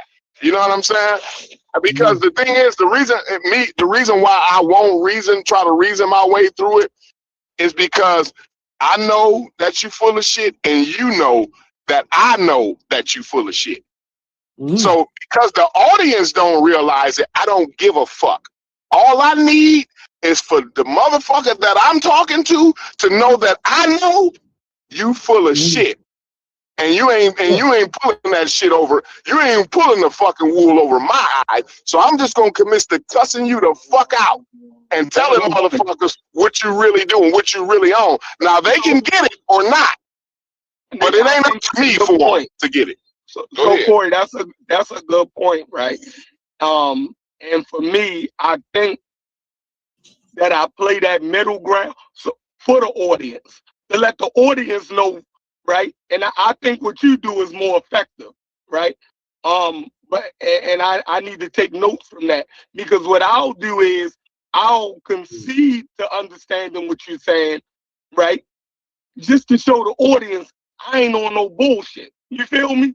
That I really am having an honest conversation. So if you're trying to make it seem like somebody don't understand what you said, so I'll say, maybe I don't. You feel me? But this is what I'm saying. This is how I'm seeing it. So maybe I am getting you all wrong. Maybe you do see it that way. You know what I'm saying? And I do that shit for the audience. But I'm learning that the audience ain't honest. So it doesn't even matter. Them song bitches is just as dishonest as his ass is. You feel me? Like the shit crazy. They don't give a fuck what you say. They already chose their side. The motherfuckers over there already chose their side. They don't give a fuck how clear your argument is. They don't care how sane what you're saying is. They already done chose their side. You feel me? Like, it's crazy. Crazy. So you're right, Corey. That's exactly how you should go about it. Yeah, they fans. You know, they fans, Shepard. So they're not listening to your reason. You know what I'm saying? You can't give them an inch because they'll take your inch and act like say you give them the whole 9 yards. Like you give them a touchdown. You can't give them an inch. You have to stop them immediately. As they open their mouth to stop them before they even say it. Because yesterday I should have allowed Chief X to kill himself. But when I realized where he is going from out, and I said, what was his motive for this? Why is he trying this bullshit? And I stopped him. Like in the real world now, it would be, but on YouTube, because he get the opportunity to say that he didn't say what he wanted to say. But I knew what he wanted to say from day one. When he brought up the lady's sexuality and whether her children are hers or whether she's tenure or whether she's full-time or part-time. It's the bullshit. It's the same bullshit in the community. You throw a lot of shit against the wall and see what stick. That's the argument that we're having. That's the argument on Kevin. The day when I was talking to him on the channel, I said, don't Dr. York me. Because he was doing that. He wasn't addressing the issue. He went and he was talking round and round and round and round. Hey, Stupies and Corey, are y'all grown? I just want to say this. Are y'all grown? Y'all grown human beings? Not me, not entirely. A little bit. I'm talking to both of y'all. Are y'all both grown? Not entirely. Okay. Do I have the ability to make you say something? No, it's just. No, I'm asking you. I'm asking. No. I used to tell my wife, you can't make me do nothing. You can't make me after you. So when you're talking, because I just want to get this clear, because somehow, I be listening and shit, and I notice somehow.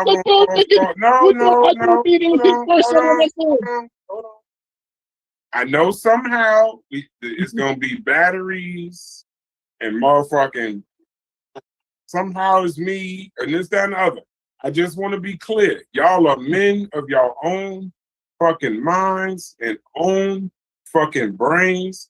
That shit really irritated me when they said, and I try not to get irritated, but sometimes I think maybe people just don't want to deal with the actual person. So they'll use me as like a fucking sounding board or use me as like an arbitrator. That shit about putting a battery in Reggie back when he said that shit actually kind of irritated. And now I'm just sitting here and I'm listening, doing, some work on my computer.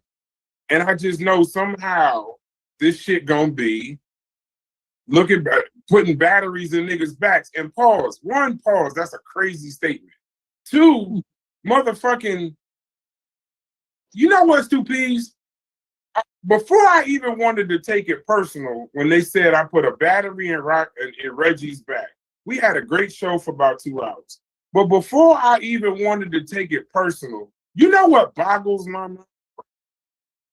Is why wouldn't Reggie take something like that personal?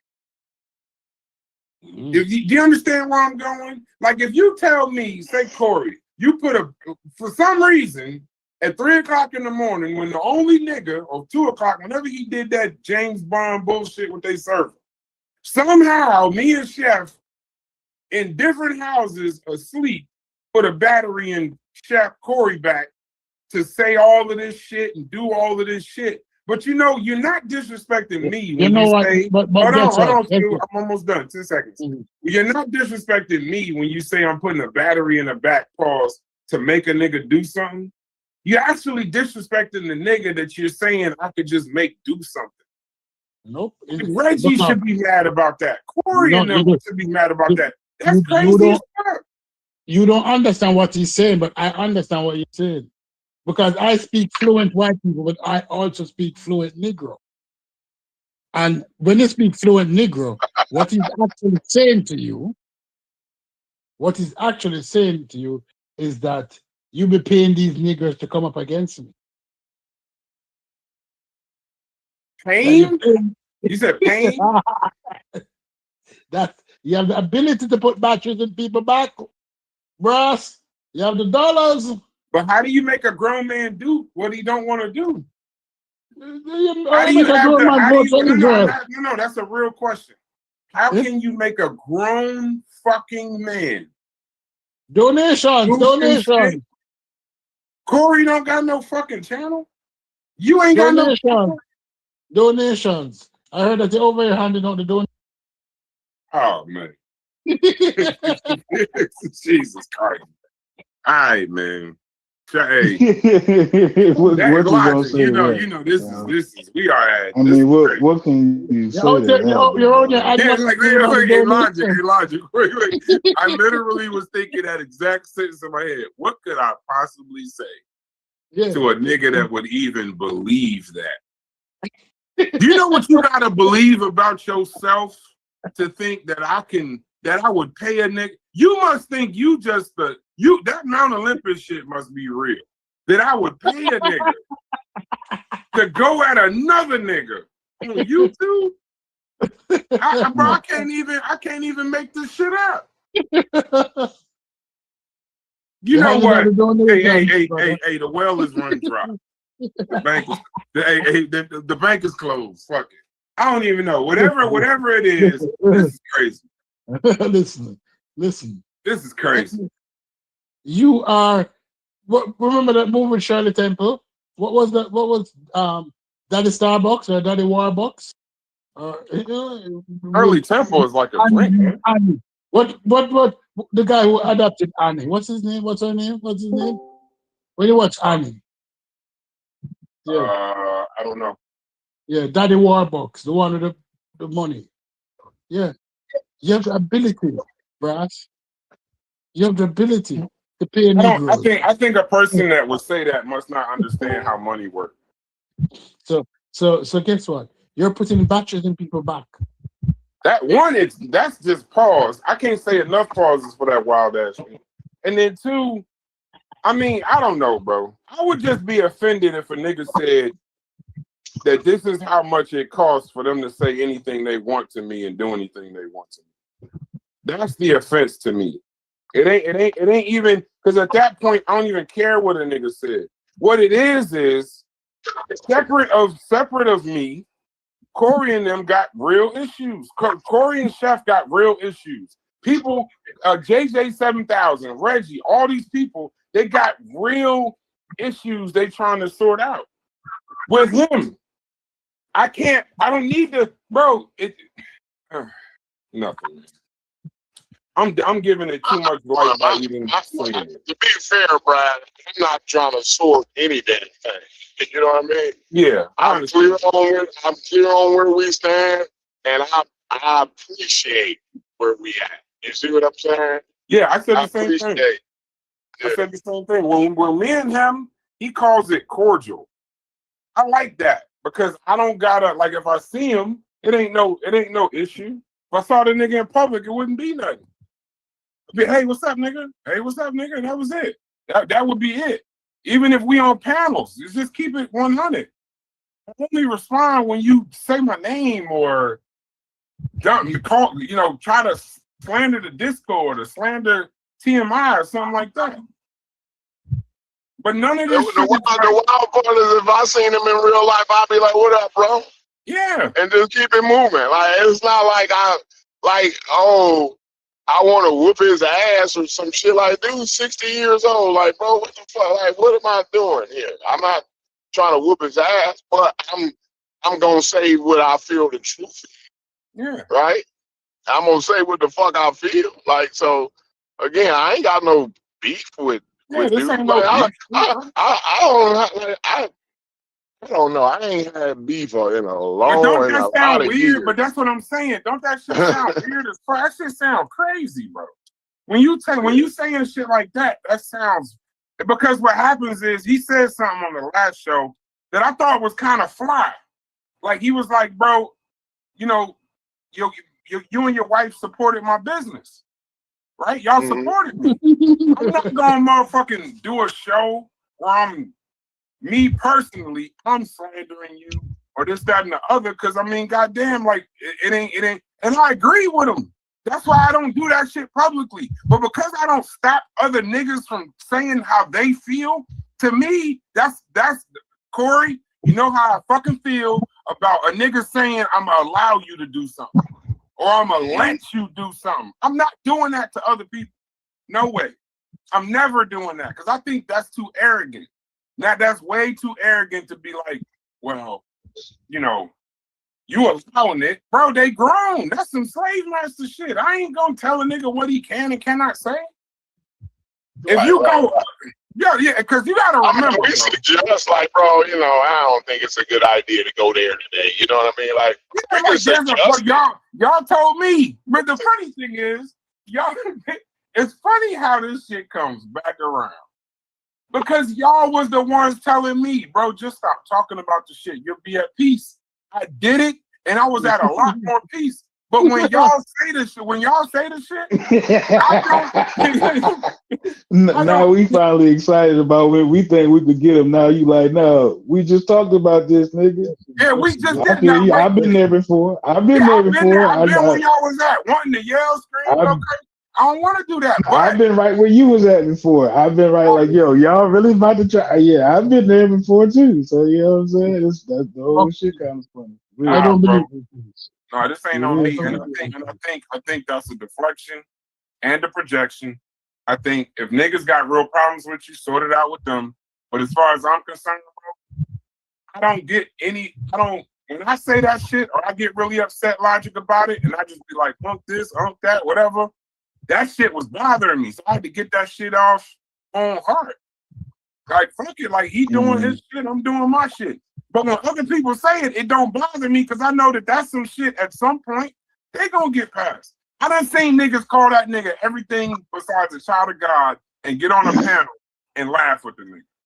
Yeah, that's not me. That's not me. So I don't do that. I don't do that. But I'm not gonna tell Corey and them to stop talking. And the reason why I keep saying Corey is because somehow I'm a woman beater because Corey was gonna do a show about some women. That is just crazy, bro. It's actually that's real crazy to say, bro. And once again, our Discord is open. We don't lock our JJ 7000 in here. For some reason, but they was gonna do a 5-man pile up on a senior citizen. What you talking about? I'm saying that's what they was gonna do. What are you? They was gonna pile up. They was gonna pile up on a. So like, I mean, who is the bigger piece of shit here? Now I don't mind being the biggest piece of shit, right? Again, I really don't give a fuck, right? I'm willing to take the title, the biggest piece of shit, right? But when you do a 5-man pile up on a senior citizen and then cry when a nigga say, okay, I'm gonna single out 3 of you motherfuckers and do a 3-hour show on you, right? Then now I'm the piece of shit now? Oh, you talking about Reggie? Okay, I didn't know what you talking about. Because that's the only reason I said anything. I ain't talked to these niggas or been around. I ain't had no discussion with these niggas, right? Since the gorilla conversation. I don't talk to them. I don't talk to them in private. I don't talk to them on the Discord. And I don't go on their panels, right? But well, I saw that again. Y'all can say, oh, it's a petty reason, right? But I saw it. I don't like bullying. I never liked bullying in my life, right? And I felt like they were trying to bully a senior citizen.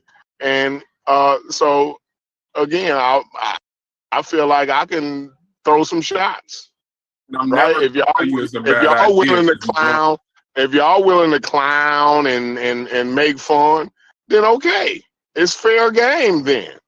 Because them bitches was right there laughing along with him. I seen Juju right on in the chat, laughing and kiki and ha. Oh, Reggie, what did you do? And this whole wild shit, right? how stupid Reggie is, and all this shit, right? But when when the tables turn, right? When I pull my baseball bat out and get to swinging that motherfucker, now it's women and children out here. Yeah. Save the women and children. Well, get your bitches and kids away from and quit playing then. If you it's women and children. Well, if your bitches and kids is playing, right? Then I got the right to play with them. Right? Can't nobody play with them, but they can play with everybody else. But can't nobody play with them. See what I'm saying? It don't make sense to me. Now, again, there's no excuse. I'm not making no excuse. I'm willing to take the trophy and the title of the biggest piece of shit. Right? Fine. But because I got disdain and vitriol don't mean that in my real life that I disrespect women. Because, again, it ain't nothing but women in my life. I got 3 daughters, right? 2 granddaughters, and been married for 20 years. These bitches ain't never been married in their life, and then Unc has been divorced. So I don't know who's more responsible, right? I don't know why his wife left his ass, but I can tell you why my wife ain't never gonna leave me. Right? I can explain that in details. Matter of fact, I'm not. She could explain it. Right? Because y'all think I'm wild. Y'all think I'm wild? Again, I told y'all, my wife, that's Crystal from Huey Street. I don't even allow her to hear half of this shit because she'll come on here and say it. She ain't scared to come on here and say a motherfucking thing. Right? Not Crystal from Huey Street. So, again, not only that, she got a family so big that I meet a new cousin every time they have a fucking barbecue, and I've been married to her for 20 years. So ain't no way I'm beating any motherfucking thing. Other than my meat when she tell me she ain't fucking with me. Pleasure for me. Shit, hey, is this a grown folks? Is this grown folks over here or what now? Shit. If y'all married, if you married, you know what the fuck I'm talking about. If you're married, you understand exactly what he's saying. It is what it is. We laugh too. Do your thing. This nigga ain't crazy. Shit. Hey, don't shake his hand. Hey, but moving on. Hey, how was your show last night? How was your show last night, JJ? I couldn't get it. Matter of fact, welcome to the Discord. Welcome, Minister Hercules, to the Discord. How was your show last night? How did it go? I mean, he got destroyed. He crashed out. No, what was the topic? I ain't talking about him. I'm saying, what was the topic? What was y'all covering? Oh, I'm just reflect. I showed him that there was science in the ancient world. You know, that's just one of his topics. That there was no such. I got him on tape saying there's no such thing as these people having science in the ancient world. The Egyptians, the Babylonians, Mesopotamians, Chinese. You know, so I basically hit him with a bunch of information and showed them that they were doing experimentation, testing, hypothesis. You know, scientific method. I showed them the methodology, how they were doing things. I hit him with material science. He ain't know nothing about that. So what he did, he showed up late. He showed up like he did the first time we met up in the ring. So he sits back and watch what I say. Then he came on about an hour and a half, and then he came on. He went back 3,000 years, and like, bro, you off topic. You know, he went into the Islamic golden age. You go off topic. That's not modern. You know, you claim that there was no such thing as ancient science. So I mean, to me, science is science. You know what I'm saying? But his key word he was using was there was no such thing as ancient. He got beat up. You know, I don't know if y'all ever heard of you know, some of the things he be saying. You know, it was it was bad. You know, he crashed out. I mean, I sat there and let him talk. Indigenous let him talk, but as soon as Indigenous came on, that's when he really crashed out. and he started interrupting him, and then he started interrupting me. Then he started calling me a Hebrew Israelite, a cartoon Hebrew Israelite. So then I hit him with, well, your name Uncle Cat. Where you get that from? You got that from Malachi, New York. And he really flipped out. You know what I'm saying? So he could dish it out, but he can't take it, man.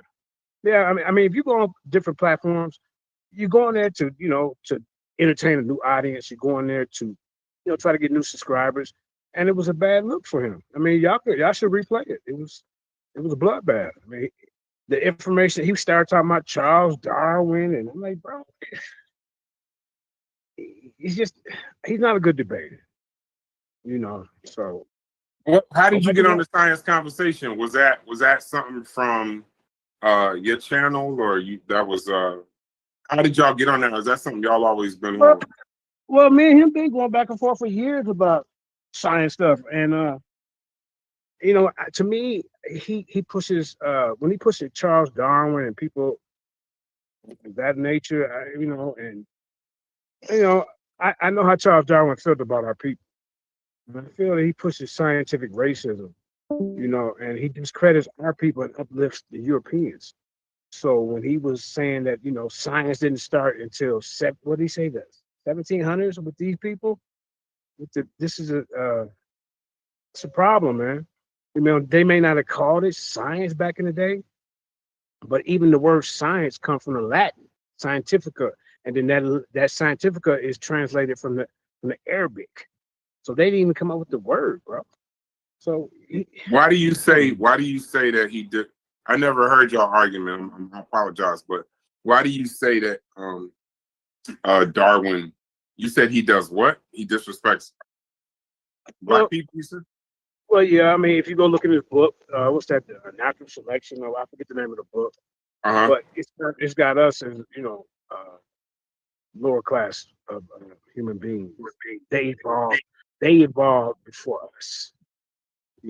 So I have a problem with that. So I don't agree with that. But there's no such thing as ancient science. I mean, it's all science. And then I kept showing them that the modern people are lammybacking or piggybacking off the things that the ancients did. I went into biology, I went into chemistry, I went into geography, I went into all the sciences. And I showed examples of them having a methodology, of having a scientific method used. So I mean, it was. I thought I did good. Like the audience loved me, But when Uncle came on, he basically put us to sleep. Did nobody see it on this panel? I know Chef was doing his show. No, we were live. Y'all was late, and then Chef made it worse because then Chef was late.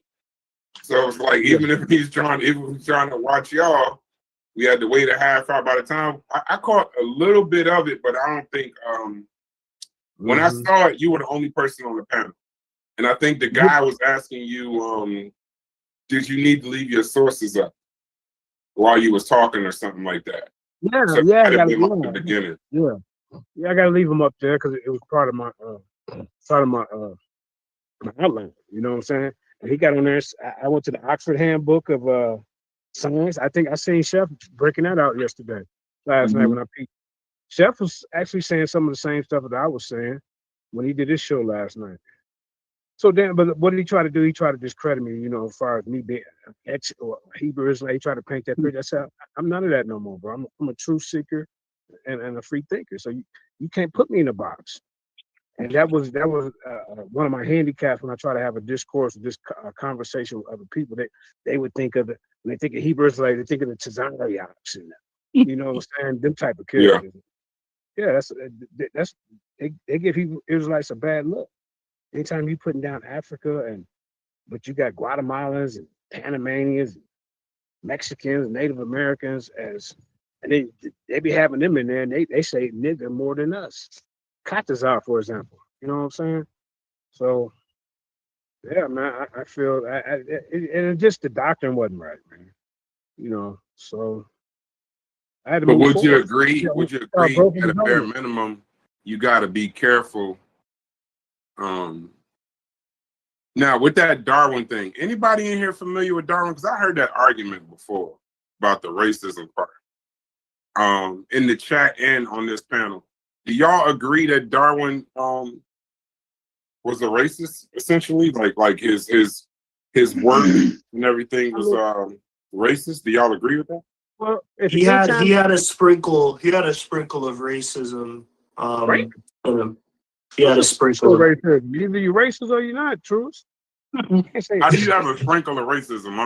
I'm familiar with sprinkle and freedom, but sprinkle and racism is a new. He's not racist as Abraham Lincoln. I'll say that. That was Abraham Lincoln. I was a move with Abraham Lincoln. I mean, he didn't really care about it. I mean that they were all racist. So y'all got Darwin as a racist. Yeah, he was. I'll tell you why in 1 second. I'm gonna give you the full title of his book. Yeah. I already know the name of his book. I just don't know much about say it for the people though. Yeah, I don't want to misquote. I don't want to misquote it. Are you talking about Origins of Man? Yeah, but the full name of the book, of the book puts into context some of his racialized thinking. So it says the origin of species by means of natural selection or the preservation of favored races in the struggle for life. Yeah, but think about that. The problem I have with that, when he says races, sometimes he's referring to species. Yeah, but the animal. So like, but understand what he was. He was and how would you say he was he racist for his time? Because wasn't that Victorian time? Yeah, that's why I said a sprinkle, because I'm saying in terms of like Age the of time period or something like that. In terms of the time period, Age of Enlightenment. I would say he's one of those people might say, oh, he was a victim of his time, You know what I mean? But he is racist. He was racist. I wouldn't say he was especially racist compared to like the worst people at that time, but he had a sprinkle of racialized thoughts. Yes. Yeah, I mean the whole book wasn't racial, but he had some racial quotes in there. You know what I mean? Racial ideologies. Anytime he put us at the bottom and saying that they evolved faster or more evolved than us, talking about, and then I think it's in there because the cranium is white, then they must have been the original people. It's a bunch of pseudoscience. So can we say he was racist, but his work wasn't racist? Because we still use a lot of his work today. Yeah, I definitely would say in terms of his work about natural selection, that work wasn't racial, but there are statements he made outside of that work that could be deemed racial. So yeah.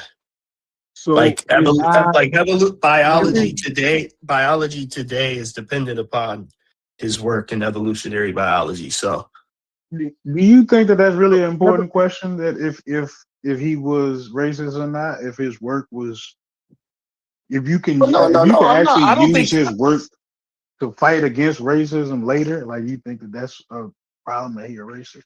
No, but the question was asked, so that I was only answering it. So no, I'm not saying that you were wrong in your answer. I was kind of like posing another question. Did we evolve or did we adapt? Can you show me one species that changed into another species? I mean, when we say that they split, there's a common answer. One went one way, one went to the east, one went to the west, and because of the conditions of the planet or Earth, one of them they changed, and I guess all the hair fell out, and we evolved to humans. But the other ones, they must have went somewhere and they stayed monkey, chimps, and apes. It don't make sense to me. And I know what you're saying is that some people say that the dinosaurs went extinct, and some people say they turned into other animals, right? Like the lizards lost their scales, and the scales turned into feathers, and that what you kind of like saying. I would say it was it, but they're still the same dinosaur, man. I mean, I don't think, just me personally, I don't think that one species can change into another. Like you can grow a longer beak to adapt. You can grow more hair if it's colder, and then the ones that didn't grow hair, they died off. but I just don't see it. But hey, that's my personal belief. I ain't trying to push it on nobody. But when he run around talking about we got it wrong, we don't know. We don't know who got it wrong. Well, Who got it wrong. no, I We need think more evidence. I don't know about like a direct one-to-one or what you're talking about. And I feel like that I know that they do have examples, and I don't want to use like the one I actually know about, but like you can find examples of like rapid evolution, and Okay, but that's really not that uncommon because that what goes you totally said different. like what did you describe a But species that yeah, does what that that goes totally changes? against gradual evolution, right? 'Cause isn't that what You Charles mean Darwin taught? you mean like in complete shape or like how I mean, species is formed? okay, so let's There's kind let's of get to the different pockets inside of that let, conversation right let's there. get to the last one on that little chart. So he was some kind of Australopithecus. I hope I'm saying that right. And then now we Oh, human. no, So no, is the that part. The are thing they is the that same too? Now what you gotta base the Brother, question you know, around actually, you doing the speciation, cutoff game, bro. JJ. You Brother. gotta base that Yeah, question go around ahead. speciation, unfortunately. And they didn't kind of like already mapped out how new species are formed. So you can't even ask the question using the language that's going to disagree with you off the bat, because like you would have to have a So, different explanation of speciation where's in this order to common be like ancestor? How can we it's define gonna work. everything else but this common ancestor, sir? Go ahead. Find a common answer to what? To that Australopithecus? Is that what you're saying? Yeah. Is the Australopithecus the same as a Well, I mean, now you're common? just talking about archaic humans. Like there's a bunch of different archaic humans. There's way more than just one or two. So they all come from the same species. I mean, they all come from the same creature, No, animal, whatever you want what to say. I'm saying is that they happen at different times. You're not gonna see them. You're not gonna see all of them in the same time period. So we not even going. You went back to arcade. I'm talking about the latest one, brother.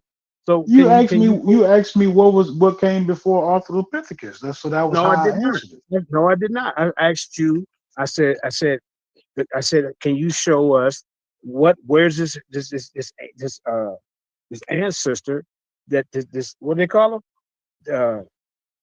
This what they call it? Australopithecus. Lost ancestors. No, the lost ancestors. That's the one that's the link between Australopithecus and Homo sapiens. all right, Where that one at? JJ. No, no, no. Is what So, are you a creationist or evolutionist? it's just a question. I'm not here to debate. Are I you know, are you no, are you you asking what are He's you asking asking if there's what a missing archaic link. human comes in between Mm-mm. Australopithecus Okay. and Homo sapien? Like, are you asking about like a Yeah, Homo erectus or yeah. something? Where's the missing ancestor? How come we can't find it? Missing ancestor for what two things? Okay, now we playing like we don't know. He talking about the I missing digress. link in between Listen, bro, humans I and digress. apes. That's what Hey, he's listen, talking. I digress. I did. See, I get in the ring, so I don't do these type of situations. I like to get in the ring. But See, and you the way you asked the question was a little confusing at we was first. talking Like, about. that's why. Well, hey, brother. First of all, we was talking about science. We was talking about. There's no such thing as ancient science. That's what he's talking about. He said the ancients didn't have science. That's what he said. I got him on tape saying that. So so y'all done switched the whole program. I'm not here for that today. I'm here to talk about what he said last night, last 4 or 5 days. That's a whole different argument. And I No choose problem. not to. Yeah. I choose not to That's engage fair. in No it. problem. Yeah, that's fair. Yeah. But yeah, he was agreeing with me. Even Killer Priest said it. All I gotta do is go. I'm just gonna do a recap over here on a paradigm shift. But I just don't think he's a good debater. You know, I don't think he know how to engage in a good discourse. Like I said, this is called a discourse. But you know, I like to deal with a clock because I don't like to be over talk. I don't over talk people. When y'all go back and watch it, the whole time that he was talking, I never said a word. But see, this is what he do on his platform. You know what I'm saying? And he want to put in the pseudo alert while somebody talking, put you in the back, mute you. Turn that for some reason. You know, How do you have you ever debated? Have you ever debated him? Have you done which one? debates before? Okay, remember that time he was supposed to debate me? And you say, you better get in here because JJ whooping your ass. He showed up 45 minutes late for that time because what he want to do is scout your information. And that's what he did last night. He's supposed to have been there on time. And what he did, he showed up an hour and a half late. And then he even said, man, I've been watching, you've been talking for 2 hours. So that let me know that he was scouting. He was in the bushes peeking around.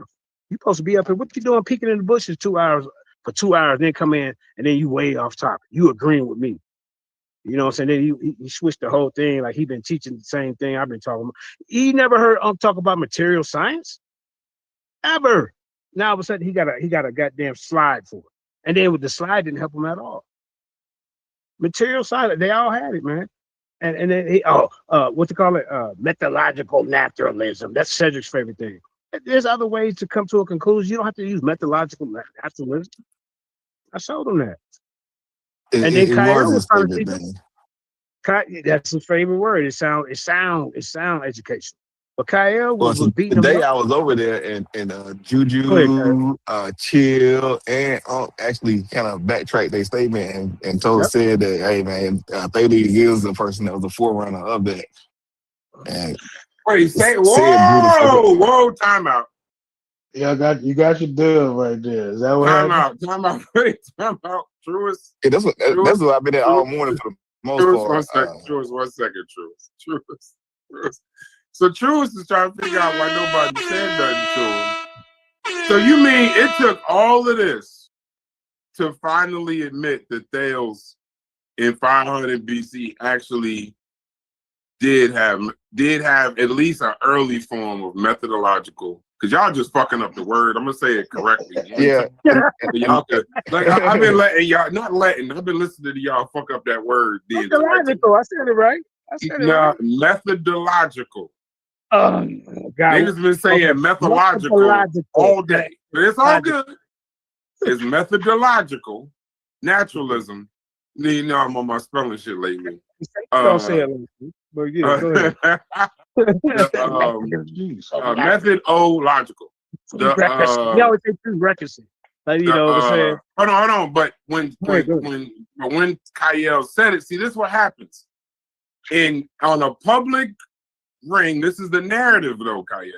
In a public forum, you laugh a nigga out the room, you ridicule him, you call him crazy, you say he's stupid. Yep. And then after you finally understand what the fuck he was saying 2 days later, privately, hey man, I just want to let you know. Yeah, that was some good shit you were saying right there. Let's build on that. So it's either a phone call or privately in the Discord. See, I'm going to give you your flowers publicly because I told you, Kyle, when you said it, I'm going to be 100% transparent. I thought you was crazier than cat shit. I thought you was drunk. Because when you said it so quick, like, what do you mean, 500 BCE? And then the way you keep saying points, when you talk to Cedric, is hilarious. What is your point? Like, you hit the motherfucking, the Medea point. And motherfucking literally, I looked it up. I told you, I looked it up in real time. And it said the earliest was Thales. And then went on to go da. Now, if you're saying you can't, did you know that methodological naturalism, right? If somebody could look this up. Somebody sent me a link today while we was live. That term wasn't even coined until like the 80s. Mm-hmm. Yep. Yeah, in 1983. Yeah, it wasn't even coined as a term until 1983. That's my so whole what point. the fuck was they doing before 1983? That's my whole point. That's crazy, bro. That you somehow, now we ain't even in the 1700s. We now in 1983 that term was coined. So hey, the age of Jesse Jackson, you know what I'm saying, man? Exactly. So, but when you scream, this is what I mean, Kyle. Nigga disrespected you, was screaming at you and shit. You was having to tell this nigga to calm down. All these niggas was telling that nigga to calm down, still wouldn't calm down, and then quietly, hey, you know Kyle was right. Is that how that happened, Kyle, or am I putting too much sauce on it? Before you go, I'm glad it was Kyle and not me, because if it would have been me saying what Kyle said, they would have thought I was crazy. So I'm glad it was Kyle. Chill was the first one to align with what I was saying. He was like, yeah, that does kind of align with what history tells us.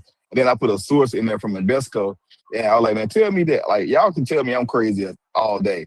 But y'all read this source and tell the person who wrote this Ibesco article that they fucking crazy because they are the ones I'm getting my information from.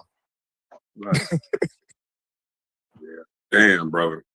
Shouts to you, man. Man, y'all gotta go watch that. Now I'm gonna go watch it. Maybe I'll watch it. I might watch it. I might watch it live. Is Killer Priest one of those like he'll allow you to review a show type shit? Yeah, maybe I'll watch it live. I actually have this is one of the quietest because it's about to be 90 something. Ain't really shit over the spring break in Jersey, so this is like a vacation week for me. I'm gonna take my son down to let me be quiet. Well, we're gonna take my son somewhere. But before you leave though, Brad, let me tell you this right yeah, quick. go ahead. So you remember the last couple of days, the institution of science, I guess you would say science methodology, has been in question. And that's been one of the breaking points that distinguish what actual science was. Mm-hmm. So Thales actually, I'm not sure if y'all are aware, he had an institution built.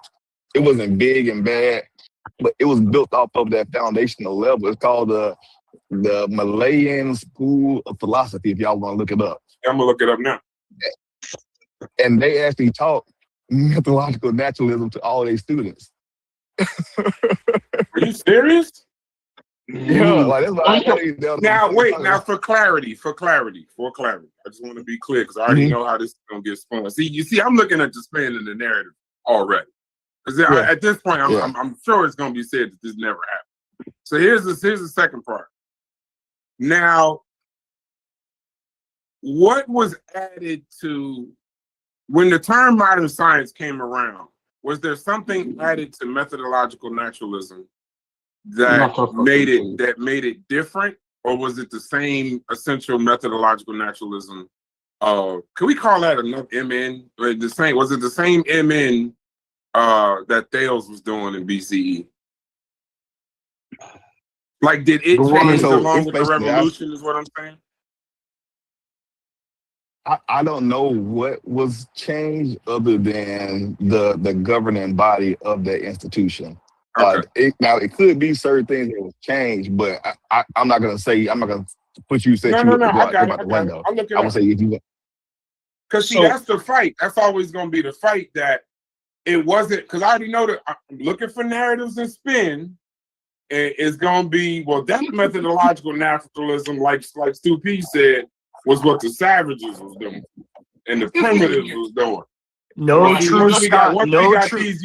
Once we got these Europeans in the West, when now all of a sudden this is that good methodological naturalism. Yep. What they was doing was sticks and rocks. Savagery. But like you said, that's a no true Scotsman, like you said. Right, exactly. I see. And you see now, in order for me to actually have any kind of fighting style, I came into this conversation just trying to fight. But now I got to look for the fallacies and the narratives in order to even understand, like, all right, this is what's going to happen. You know what I mean? To keep up, exactly.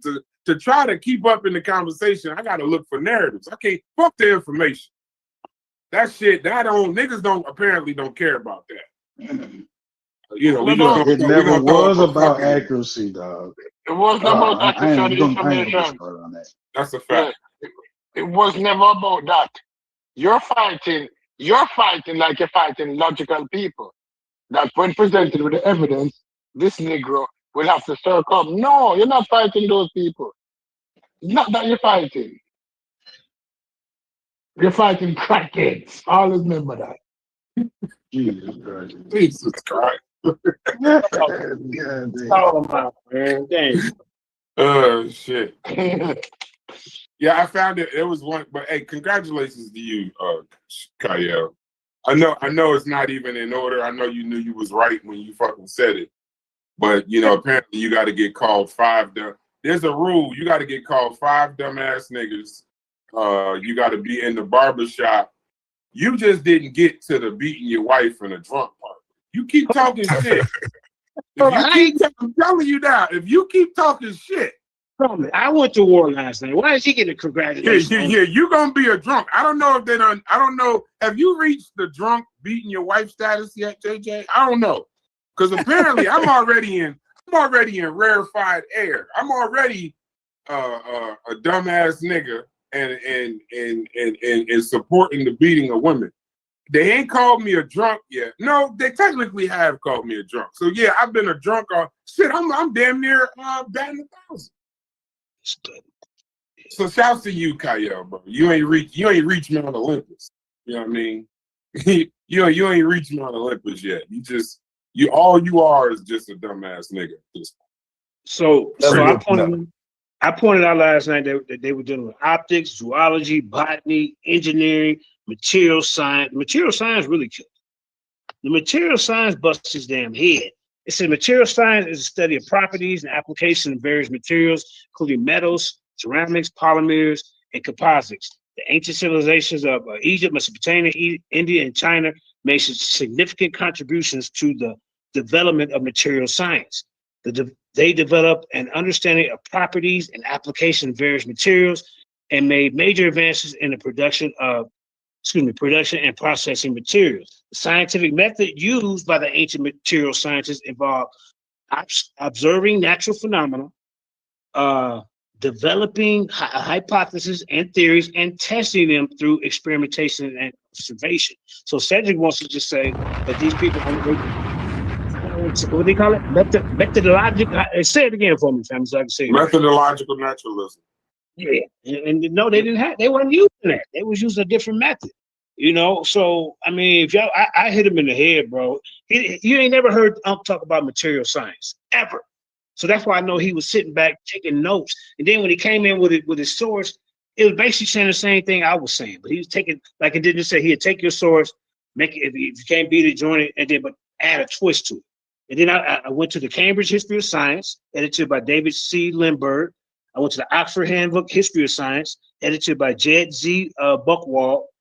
And it was another book called Material Science, a very short introduction by Christopher Hall. I kept hitting them with sources. I kept showing the methodology. Ancient material scientists use a combination, like I said, observation, experimentation, classification to develop material concepts and solve problems. He wants to present to us like these people were just primitive and didn't understand these type of concepts. But yeah, man, you got to go back and watch it, man. He crashed out. I'm gonna go back and watch it. I'm gonna see if Chef want to watch some portions of it live. It'll be helpful if you had like some clips or some timestamps possibly. You can show the whole debate. We can run through. Yeah, I'm sorry. Go ahead. No, go ahead. I'm listening to you. I'm saying you can show the whole thing, man, and y'all can break it down. Matter of fact, shit. Okay, then I'll do that. Give me 1 second. Now, hey, so Truist, real quick, you dropped a source today in your show. And I had heard Kyle say it before. I had heard Stupi say it before. Can you go a little bit further into that part where they were talking about when you add the word proto, that it was that some scholars and experts agree that it was definitely not meant to denote science or talk about stages of science. It was somehow used to denigrate those people and elevate themselves. I think that's a good, because it's cool to say it, right? It's cool to say like, oh yeah, proto, that shit sound like they just trying to call them savages and sticks and stones. But I didn't know that I know we were saying it, right? Mm-hmm. But I didn't know that there was actual scholars that was actually saying that the word proto was problematic.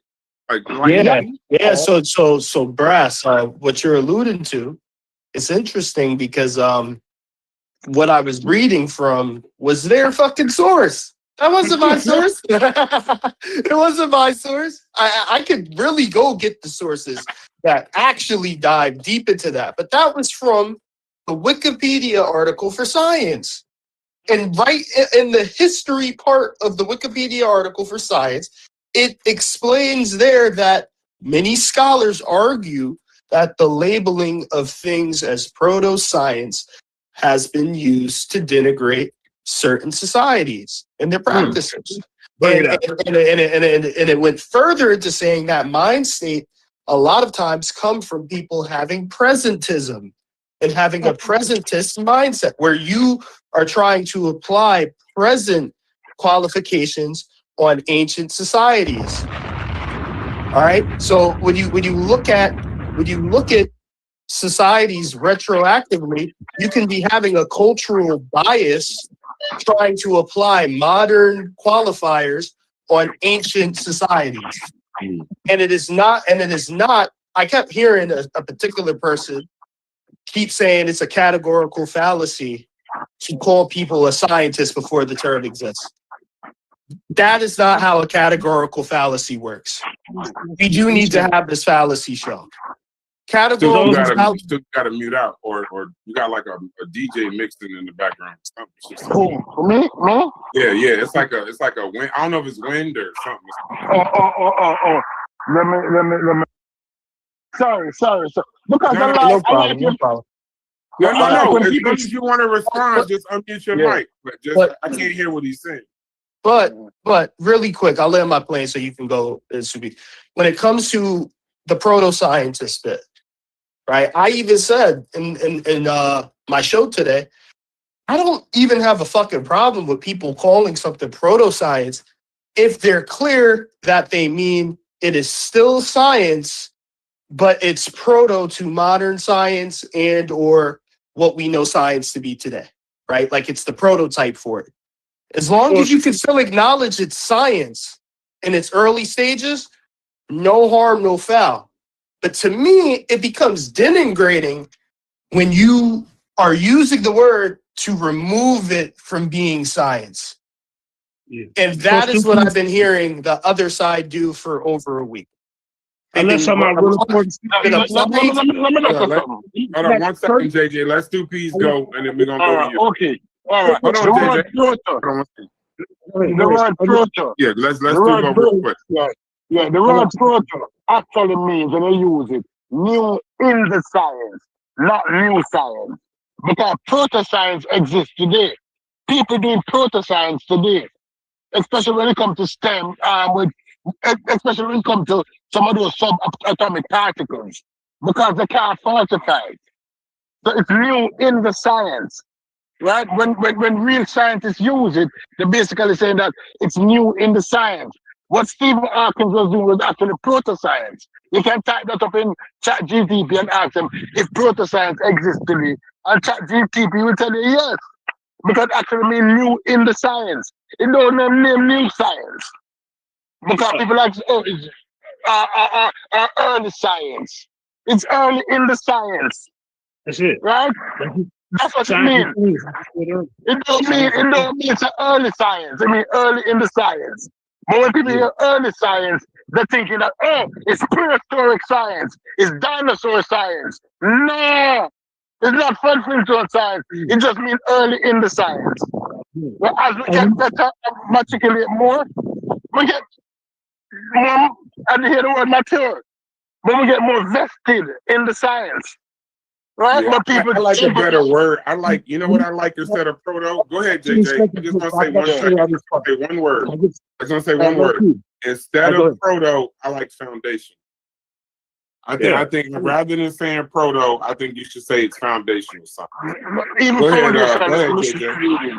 Well, real quick, stupid. So this. Wait. We don't cut JJ 15 times. Let JJ get his shit up. 15 seconds, stupid.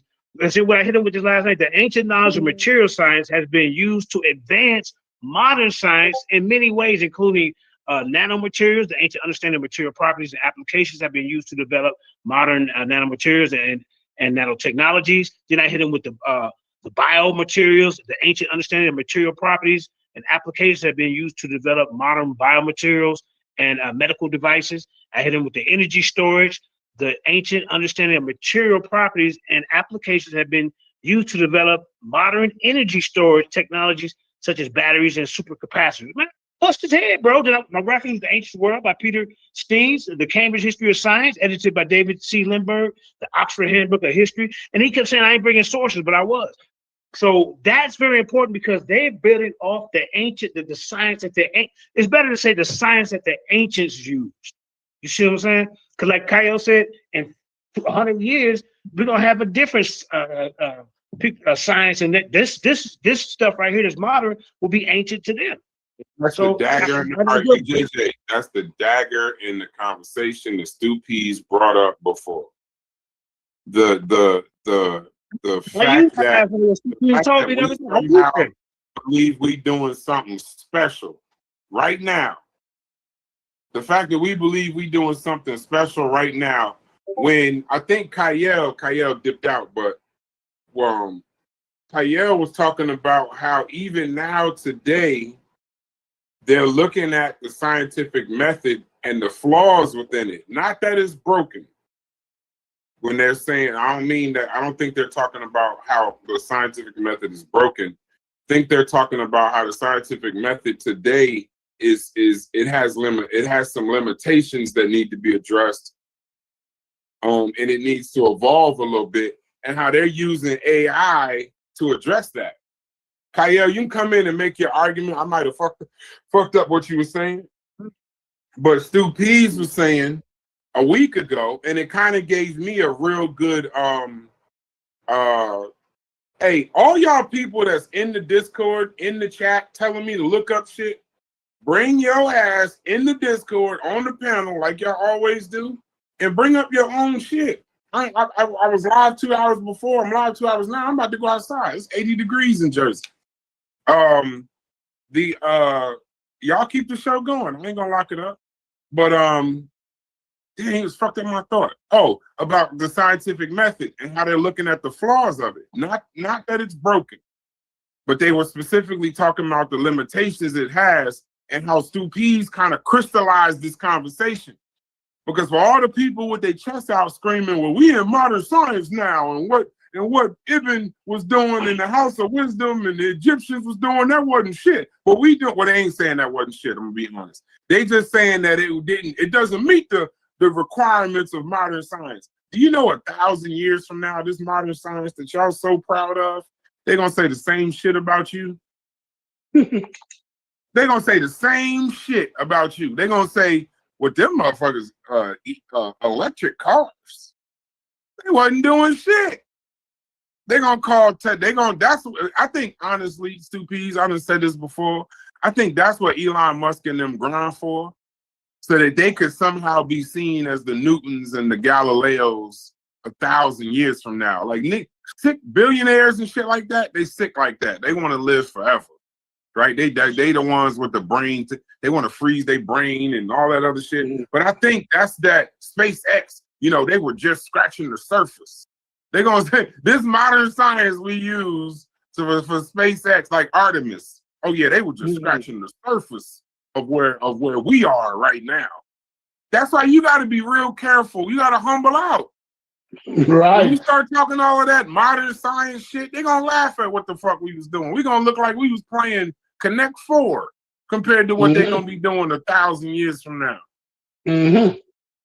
And you in the moment just so proud that Dr. Ben Carson ain't a scientist. You fucking fool. You just put with your chest out. Shit, he ain't no goddamn scientist. All he is a neurosurgeon. Mm-hmm. That's crazy. Like everybody can be a neurosurgeon. That's wild as hell. But like I said, you just don't understand who you are. You so busy running up behind scientists. And I like to keep the main thing, because that's what fights narratives. You told Chef that if he said Newton was a scientist in a room full of scientists, that he'd have to go crawl in the room because they don't agree with you. And I watched Neil deGrasse Tyson say Newton is the greatest scientist that ever lived in a room full of scientists. In a room full of scientists. Newton said, Neil deGrasse called him cum laude, the brightest of the brightest. Nobody can touch him. Nobody can touch him. Niggas need to check yourself. Yeah. Niggas need to check yourself. So look, let me say this. So the ancients, what they use practical observations to understand the world around them. often relying on Observation. empirical evidence and experience. Unlike methodological naturalism, which seeks to explain phenomena through natural laws and causes. Ancient cultures often attributed events to supernatural divine forces. For example, the ancient Egyptians observed the Nile flooding patterns as used this knowledge to develop sophisticated irrigation systems. They didn't necessarily ask why the Nile flood, but instead focus on how to harness its power. See, and then, like I say, this is why I was telling Cedric, you don't have to have methodological naturalism. Like you said, it came late, so they were using something else. But he says you have to have. If you're not using that, then you're not dealing with science. So practical No, but observation. Let me get 10 seconds. Is a way to understand the world by paying attention to what's happening around us, about noticing patterns, relationship with phenomena, and using that information to make sense of things. Unlike purely theoretical or abstract thinking, practical observation is rooted in real world experience. Are you? no, this is it. This is something we have to take into consideration also. Scientists rarely ask why. Them ask what and how. Because when you're asking why, sometimes it leads you in some direction that gets spooky. So they really ask why. So when somebody come in and say, "Oh, why?"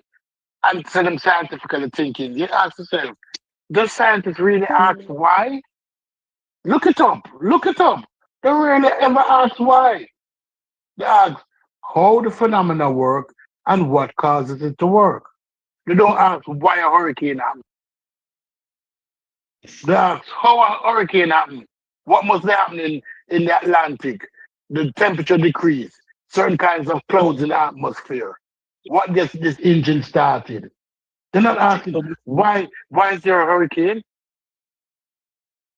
Right, because when you start asking why, you start developing a more spiritual interest than a more um than curiosity. But stupid don't know shit. Right? But that's it come down to. I told y'all last week. Well, yeah. Shouts to y'all. All right. Well, you had my full attention.